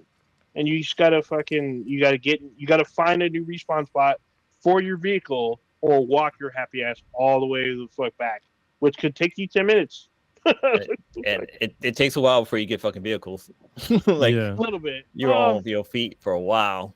Yeah, I felt like I got the bike pretty early on. I wasn't too tripping, but just as I got in and I felt like I didn't have enough skills or power, or not power, but abilities, I'm going in super dangerous areas. I'm like, dude, anywhere I turn, these creatures float through the fucking walls, and I'm just they're screaming at me, and the baby cries, and I get sucked into hell. I'm like, what the fuck? It's fucking weird. And then I wake up you wake up in a nightmare. You wake up from a nightmare. It's that's your respawn point. I'm like, what the fuck? Fucking weird. It is a very random game. I'm laughing because that's in the game, so it just sounds ridiculous. Oh my god. Yeah, Death Stranding was one of those games where I actually watched somebody else play it all the way through. Somebody on YouTube was playing it, and I watched it. Every time they dropped an episode, I was stuck on the screen just watching them play this game, and it was like watching a movie. Yeah. Oh, it was probably what weirded me out even more is the fact that it was not multiplayer, but it was multi-community.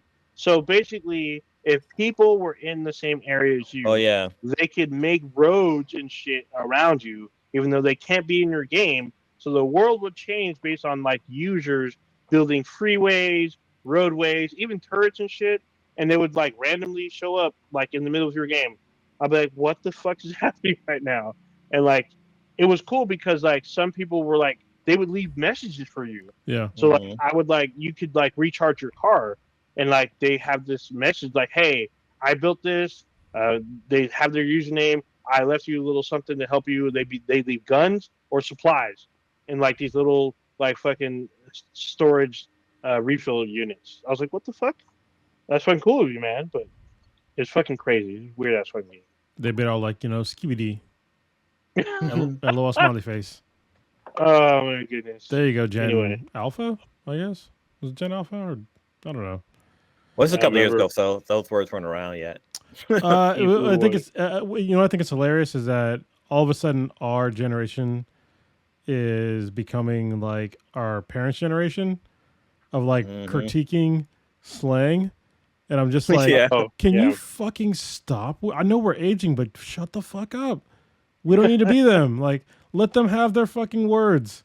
Like, let them have their words. Like, their words are weird, so we're just old, I guess. We're not supposed to get it. But also, I mean, I can understand now. I looked it up, like all the words, what they mean. But it's just like, it was the same thing with our parents. But like, let's not be assholes and like shit on them for like having actual words to themselves.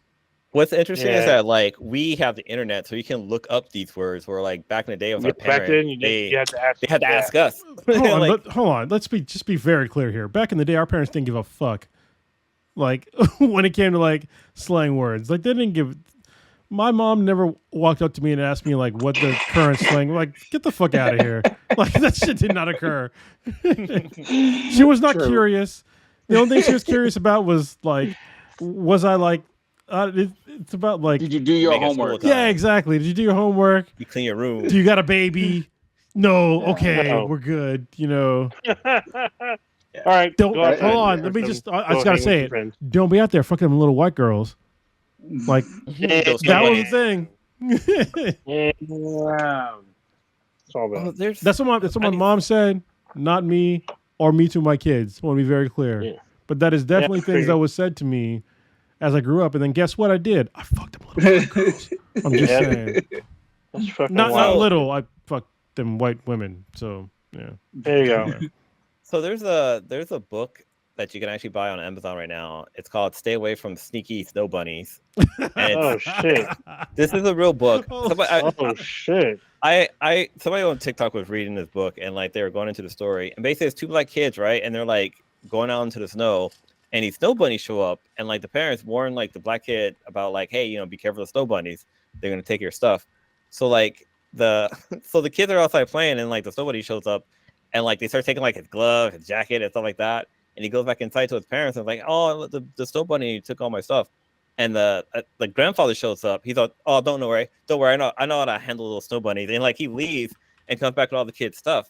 And then he goes to I don't want to spoil the book, but like he goes into the story of how he was able to get his stuff back from these snow bunnies.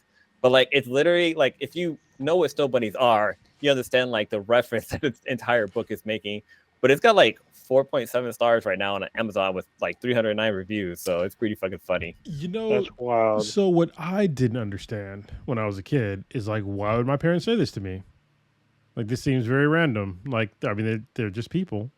But in their generation, they saw a bunch of little black boys being accused of sexually assaulting white girls, and they got murdered or tortured and then murdered. So. Now I understand now, like way later on in life, but yeah, that whole situation is just kind of fucked. Yeah. Indeed. So the author of the book name is what is it? Sorry, I scrolled down away from it. It's J Star. Okay, it doesn't say who does the artwork. Wait, what's the name of the book again? It's called "Stay Away from Sneaky Snow Bunnies." It's so ridiculous. It actually came out this year. It came out February 7th, 2024. And it's available on paperback for $11.99. All right. But it's pretty fucking funny. I hope for a time and place where we can not have to worry about that in the future, because it's still kind of a thing. Snow bunnies. All right, what else did we get into? Shit. Oh, did you guys see the trailer for, Sonic 3? Show? Oh. Well, before that, we missed it last week. Secret Level. I know Padre was all super excited about it. I was confused, and then I heard what it was about. I was like, oh, this makes way more sense, and now it looks fucking insanely awesome. Well, what is it called again? Secret Level. So I want to say that I feel like I'm kind of mad at Prime Video.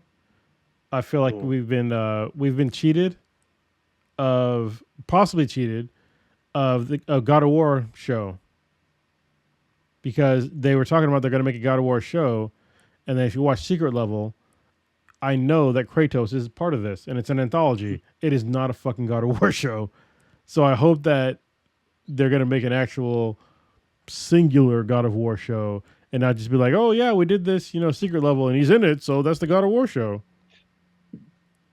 The hell, that's not great. That's what I think is going to happen. But there's like a bunch of other.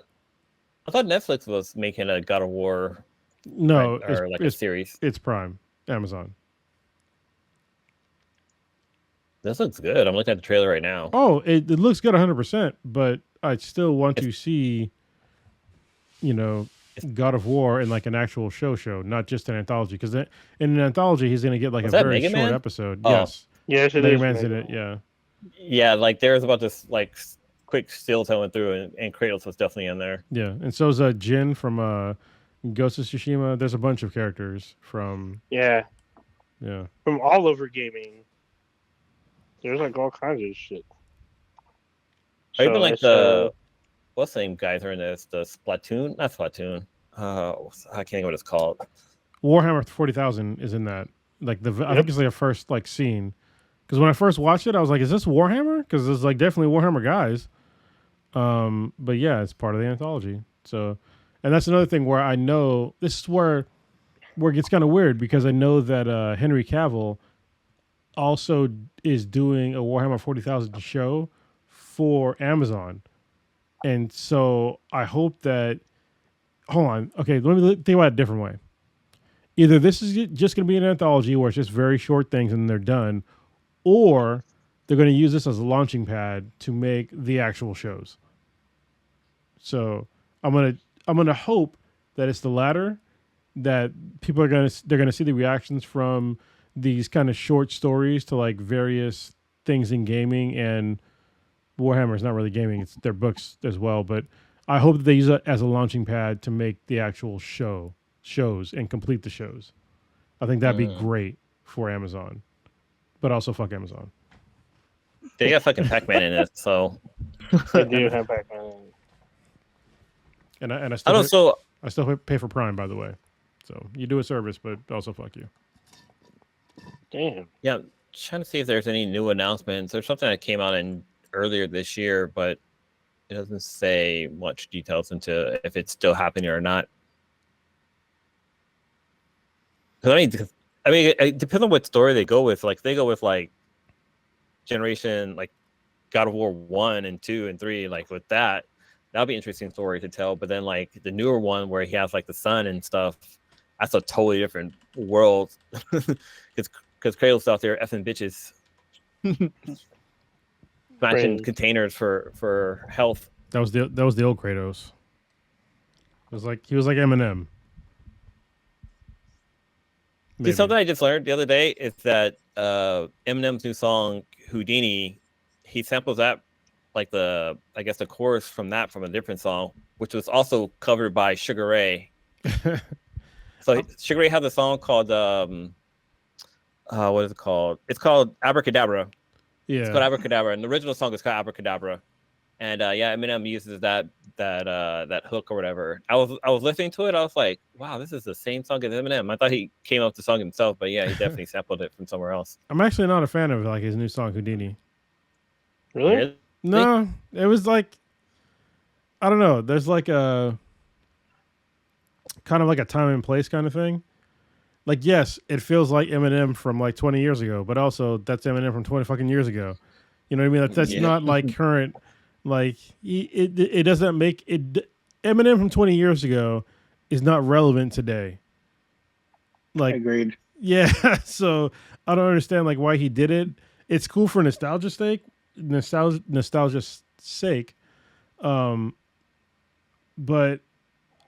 I don't think he gained like a single new follower from this, like a single new like fan, like, and it was and it was released around the time when the Kendrick Lamar and Drake thing was going on, and that was like, to me, like Kendrick Lamar at the time, and even still to this day, he really showed like actual lyrical skill. of like, and not like semi cringy in my opinion. So I thought that was like a weird time to first of all come out with the song, and second of all, like feel like you felt the need to go back to yourself from 20 years ago. Like I think that if you ever felt the need to go back to yourself from like 20 years ago, there's something kind of weird about that. Because like most people, if you think about yourself from 20 years ago, you should think that you're a better person now. You should. So it just seemed very odd to me of like going back to like his old style and like the old like even like the whole feel like the song. Yeah, it's just it was weird to me. What do you guys think?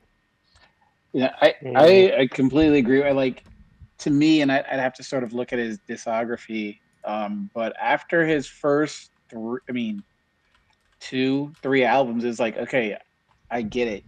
Like you hate you hate Kim. Yes. You fucking hate your mom. Blah blah blah blah blah. We get it. And you want to kill her. You rapped about fucking throwing her back of the trunk, setting her on fire, all kinds of everything or whatever.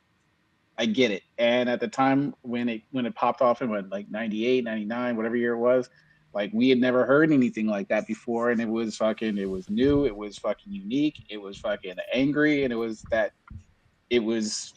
sort of like a sound we hadn't heard before. But it's like I don't feel like he's evolved or he can tell me anything new. Like he hasn't, like since that, like obviously let me figure out how to word this properly.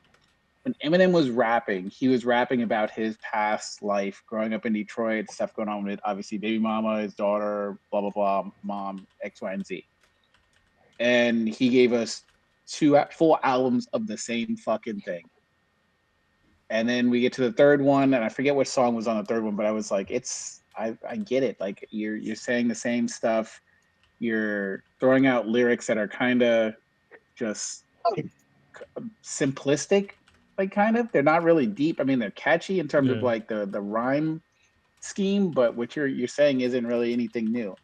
But since then, like what has he been able to tell us? Like, you're rich. We know that. Yeah, since you fucking blew the fuck up, you haven't. I mean, I don't want to say you haven't had a problem in the world, but what people hooked on to with that anger and that rage, which got us to fucking be like, yo, Eminem's dope as fuck. Like, those problems don't exist anymore. You're a fucking billionaire, or not a billionaire, but fucking multi-millionaire dude, fucking with your own record label, no fucking problems. You're an icon. Well, and so also, like, what are you going to tell me that you've done from 2010 to 2023? Like, what has been so fucking great? Except, I'm gonna talk shit about Mariah Carey. I'm gonna talk shit about Benzino or whatever. Like, okay, cool, whatever. Don't really care. Well, and also like from like his core fan base, we've all aged too, and it's like we've all like most of us, I say probably the vast majority of us, have improved our lives since then, and we've moved on. Yes, we've probably, like most people, have gone through ups and downs, but like your trajectory is usually upward leaning if you're looking at a fucking chart, and to kind of go back to like that weird like angsty stage of like 40 something. He's like closer to 50 than I am. 51. Is he 51? 51. Yeah, like you can't. You're not angsty at 50 fucking 1. Like I'm sorry, like like your life is settled. You have resources. Like rap about someone else. I mean, like he put out good song, like the song with Rihanna, Monster. That's a really good fucking song. I like it. But that was like 10 years ago. It's her song, yeah. But it's like, in terms of like him actually rapping and like telling me something or whatever, or like being like a lyricist and like storytelling, like I don't feel it. Like, that's kind of how it is with like a lot of like rappers and comedians. Like when they start blowing up, it's like they talk about their struggles and stuff they go through, but then like once you come big, it's like, yeah, you kind of really can't rap about much anymore. Well, you have to evolve. Like let's like, for example, let's take Jay-Z. Jay-Z has had the ascension to peak level, but he's not rapping about fucking slinging rocks and fucking Marcy projects and shit like that. But what he's talking about is still like it the flow is fucking good. It's like the lyrics are still good, even though he's like dropping like brand names and like Tom Ford and all in this side, whatever. Like I get it because you're not about that. I mean, if he was rapping about fucking slinging rocks and doing this, that, and fucking shooting people and fucking hustle, like no, we wouldn't buy that shit. But when he drops a song, like it's still good. Like it sounds good lyrically, it's good musically, it's good, and it's not like him talking about shit he was talking about in like 1996. Yeah, so we're going to disagree on this. I don't like the current version of Jay-Z. I think it's the reason why he doesn't make any new music anymore is because he realized that he's out of touch with like pretty much all of his fans. Him going to, and it's, at the time, I was kind of into it, of like him going into like this super capitalist rap. But then I started like understanding like you are so disconnected from like what made you popular. Like he doesn't even get it. Like you can't sit there and talk about Tom Ford when like literally like what got you to the table was rapping about, you know, like being a fucking drug dealer. Like it's just like there's like a huge disconnect there. But I understand that like once you get to a certain level, yeah, you're gonna get all those things. And like this gets into more about like what he's done to make his billions, probably millions or billions. I'm pretty sure it's with a B at this point. And it has to do with how do I put it without being a fucking asshole? Like once you get to like the billionaire level, you have to fuck a lot of people over. Like no matter how you kind of cut it, you're gonna have to put like profits over people. And I think that him totally misunderstanding that, unlike his, and like not being able to like kind of change with the times, unlike his wife. So like Beyonce has done a far better move of like being, you know, incredibly wealthy, but then still being able to give music to the people. Like look at like her past few albums. Like she's not flaunting her material wealth. She still talks about things that are important to like a common person, like freedom. I mean, she made a fucking country album, which I don't even fucking like country, but the shit was fucking catchy. So it's on the radio. I get it. And she's in like when she did like her whole Lion King thing, Lemonade was great. Yeah, she's making songs that connect with the people. Jay-Z does not. Like Lemonade was about, you know, possibly, allegedly, him cheating on her and then like her sort of like revenge. That's a very fucking common theme. This dude's talking about Tom Ford. He literally made a song called Tom Ford. And don't get me wrong, I fucking like that song. But I don't fucking have. That's what I'm saying. I don't have Tom Ford anything. Like, and like the vast majority of his audience does not. And so there's like a disconnect there. And that's the reason why if you look at like the last Jay-Z album and you look at like the last Beyonce album, like which one's making more money? Who's fucking pushing? Who the fuck is going on, you know, selling out world tours? Is it Jay-Z? No, it's fucking Beyonce. Right. Like to correct myself, like I'm not trying to say I'm a current fan of Jay-Z, but at least I think Jay-Z knows who he's looking at in the mirror. Yeah. And it's not the same person who he was in 1995, 1996, I agree or whatever. Yeah. He knows he's more of a quote businessman or whatever. He's trying to do fucking owning the Brooklyn Nets and shit like that, trying to make deals with the NFL and shit like that. And he can't be, if he was that hood ass dude that he was, and like he wouldn't even be able to get through the fucking door. And at least he kind of knows that. I mean, yeah, he makes catchy songs, few and far between. Yeah, that's the thing. It's like, what name the last good Jay-Z song? Few and far between. Like yeah, it's crazy because Jay-Z has never had a solo #1 song. If you look at like Billboard chart records and stuff like that, he has none of them. I think the highest ever one of his songs has gotten is like maybe to 2, but a lot of them has been like 5s and 6, and he's never had a #1 hit. I have to look it up, because solo ones. That sounds accurate. Like Big was that him or was that UKG? I think that's him. It's him featuring UKG. But it's not a solo song though. To his point. Yeah. Oh, just okay. Well, because like Umbrella was number one, Rihanna. Empire State of Mind with Alicia Keys was number one, and Crazy in Love, which he did with Beyonce, was number one. But other than that, like, yeah, he's got nothing on his list. I have to think what I could. Oh, let's go to like the top. I'll go to the top 10, I guess, of his songs on Billboard. So yeah, "Crazy in Love" is like his number one song. "Near State of Mind," yep, that's another feature. "Umbrella," Rihanna. Justin Timberlake, "Holy Grail," yeah. "Run This Town," which is Jay-Z, Rihanna, and Kanye West. This is not. Yeah, he puts a hot. He can put a hot verse. He can drop a. Yeah. Like on all those songs, I can almost recite the fucking verse that he drops in it. It's hot. For sure, yeah. But yeah. I mean, but just a solo song, yeah, I get it.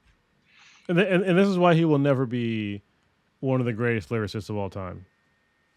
So, the great lyricists, they don't need to feature.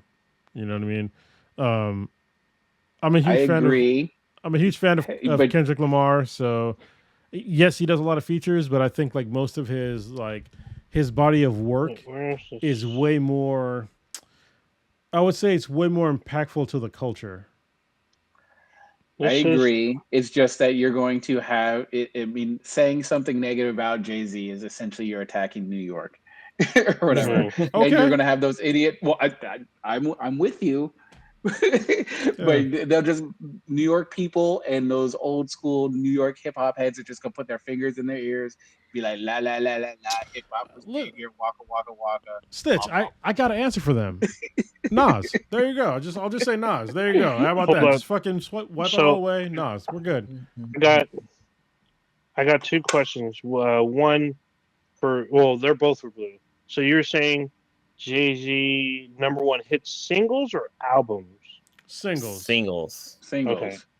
So I was saying, I'm looking. I think he has his first one might have been 2009.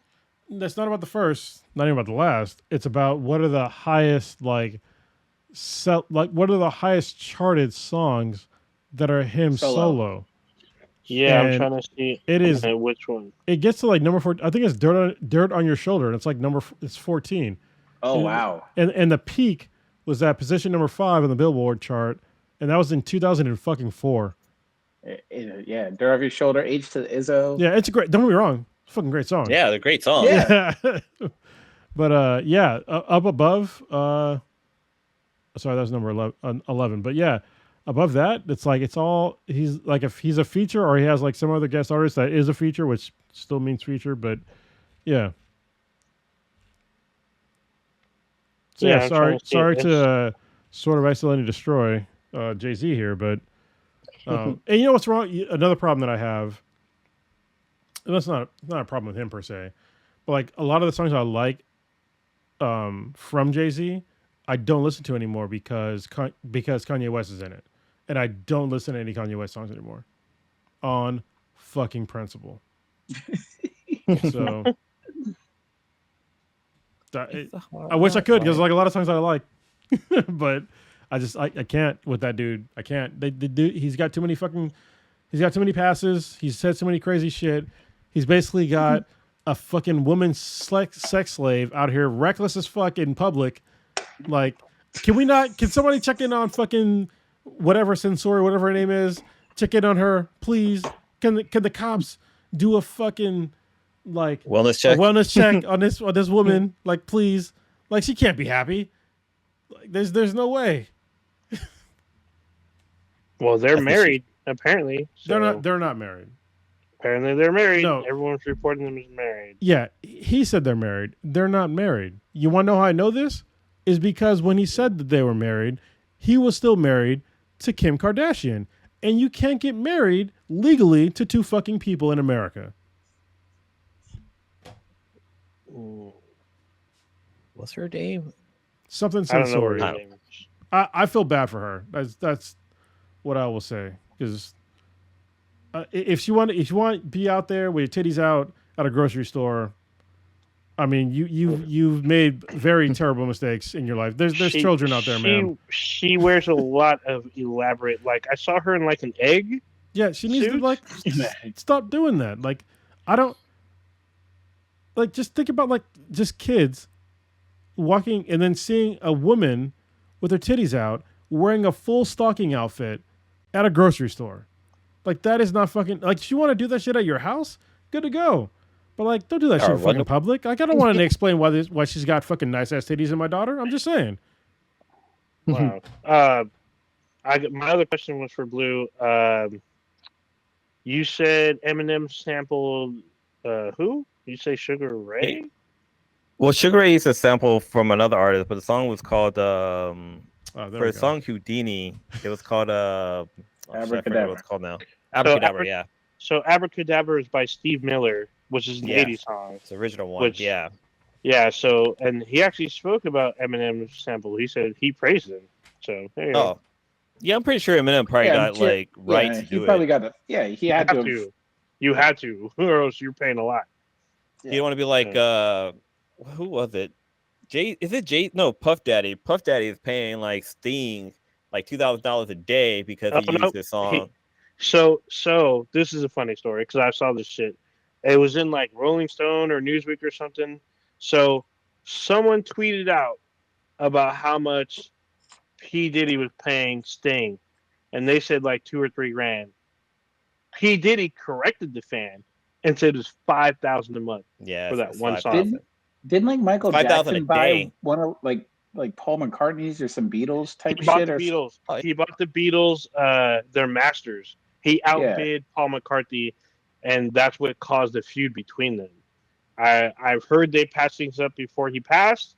Not quite sure, but I know the rights revert or someone in his estate sold them after he passed. So, but he bought the masters to the Beatles. That was some stuff. So Diddy tweeted out that he pays $5,000 a day. Oh, it's a day. Okay, yeah. A day. Yeah. Somebody had reported that it was $2,000 a day, and Diddy said it was $5,000 grand until he dies. That's a lot of money. A lot of money. Like that would solve a lot of people's problems. I guess maybe until he runs out of money, but yeah, that's freaking crazy. I know Cronus took. Did he? Yeah, I think he stepped away for a little bit.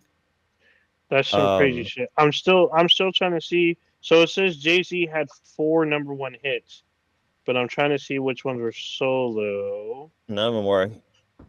They were either with Rihanna, Mariah Carey, with Alicia Keys, or with Beyonce. So the ones that I see is Umbrella, Empire State of Mind, Crazy in Love, and Heartbreaker.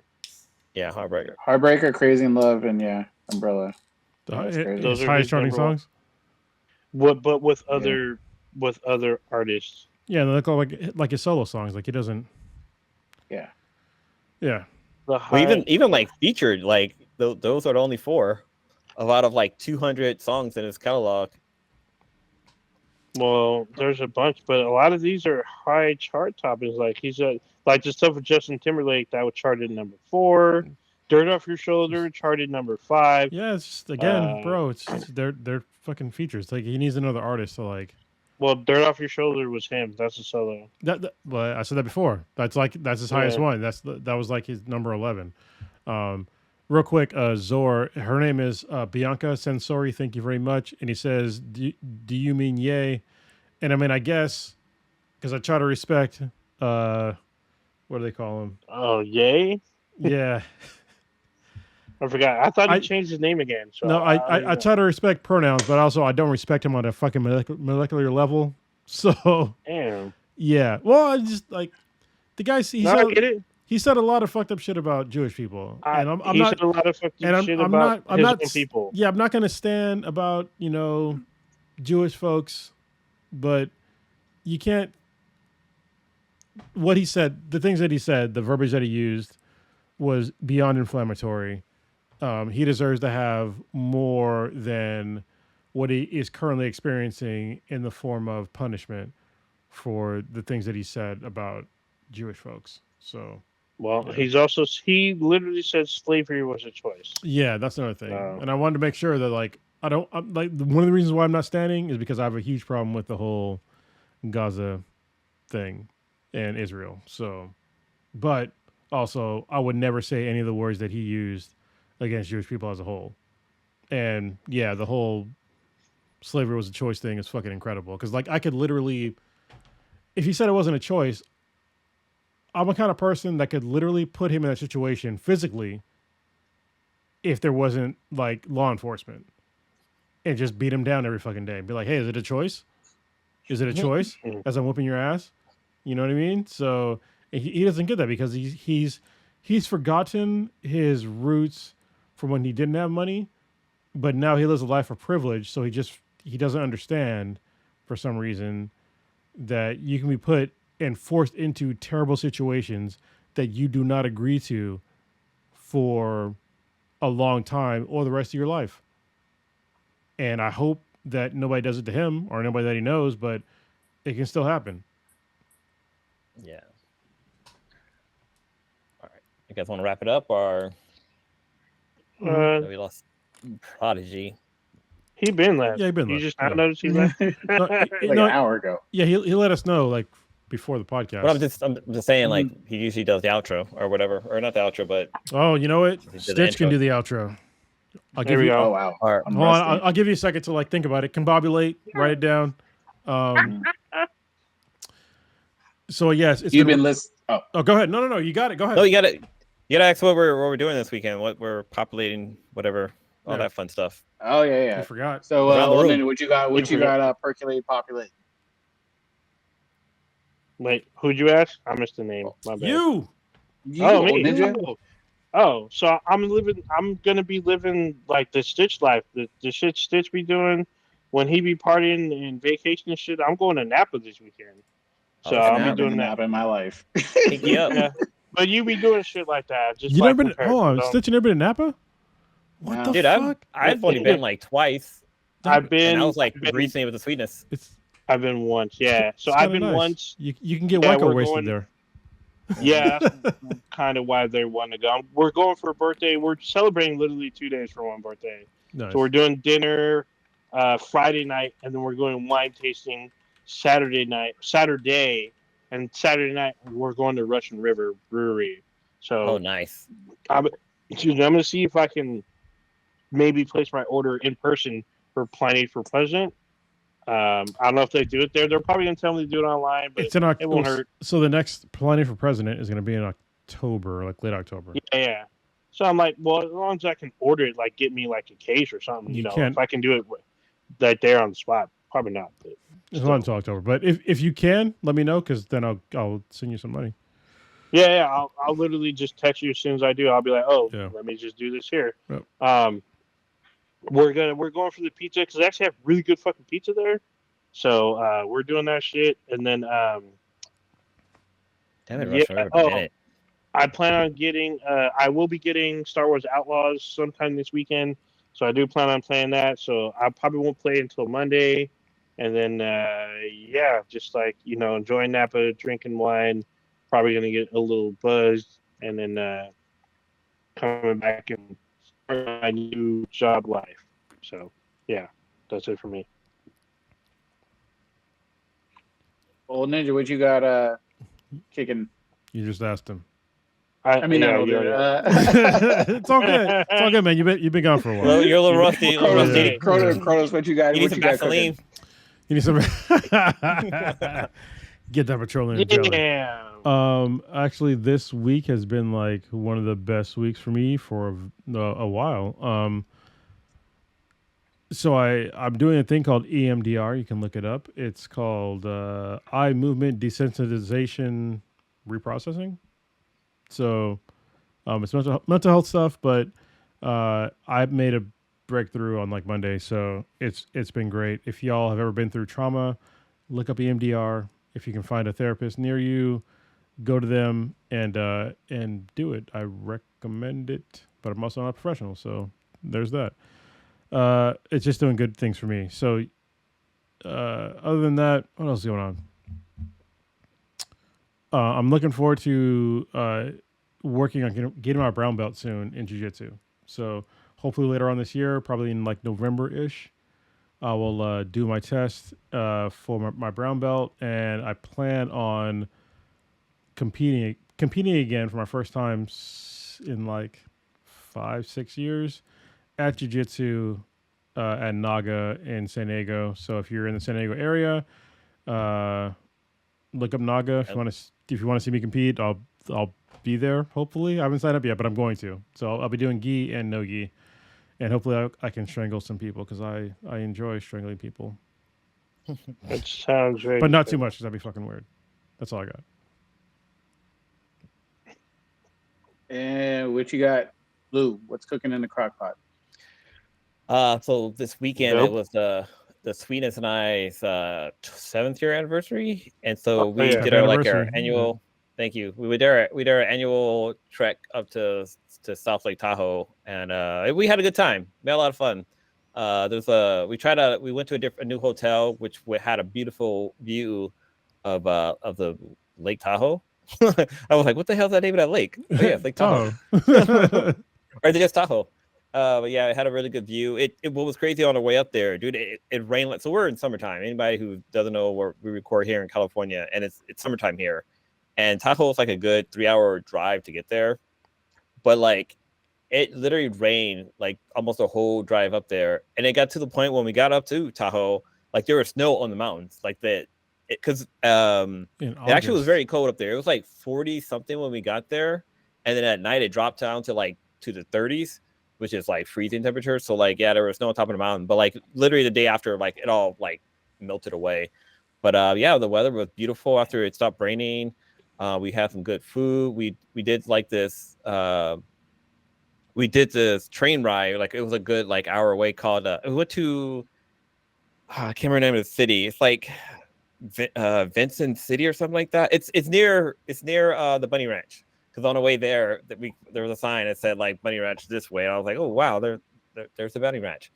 But it's interesting because you kind of forget, like, you know, here in the Bay Area, like it's a lot of like Democrats here, so it's very like kind of neutral. When you start making your way like toward that area, you get a lot of Trump supporters. So there was quite a few of them out there, which was very, very interesting. But overall, it was a lot of fun. We came back, you know, just came home and chilled and stuff like that. But like overall, we had a good time. And Bash had a good time too. Like we went to the beach and he like played in the sand and he seriously enjoyed himself. And he didn't get sick this time because it seems like every other time we went, he was sick. So he was fine this time, which was great. That's it for me. What about you, Stitch? So pretty much just doing the whole finishing up on Solo Dad Week. It was really interesting though. You brought up the EMDR thing. I'm a part of our peer support team for where I work, and we have this therapy services, and they were actually talking about that at our last peer support meeting about like a month ago. And we get like free sessions. Like I think we get like 6 quarterly sessions. So that's like 24 a year. And during the past month, I've been on a good bit of traumatic calls. 2 weeks ago, I pulled a guy that was dead in a pool or whatever, that had drowned.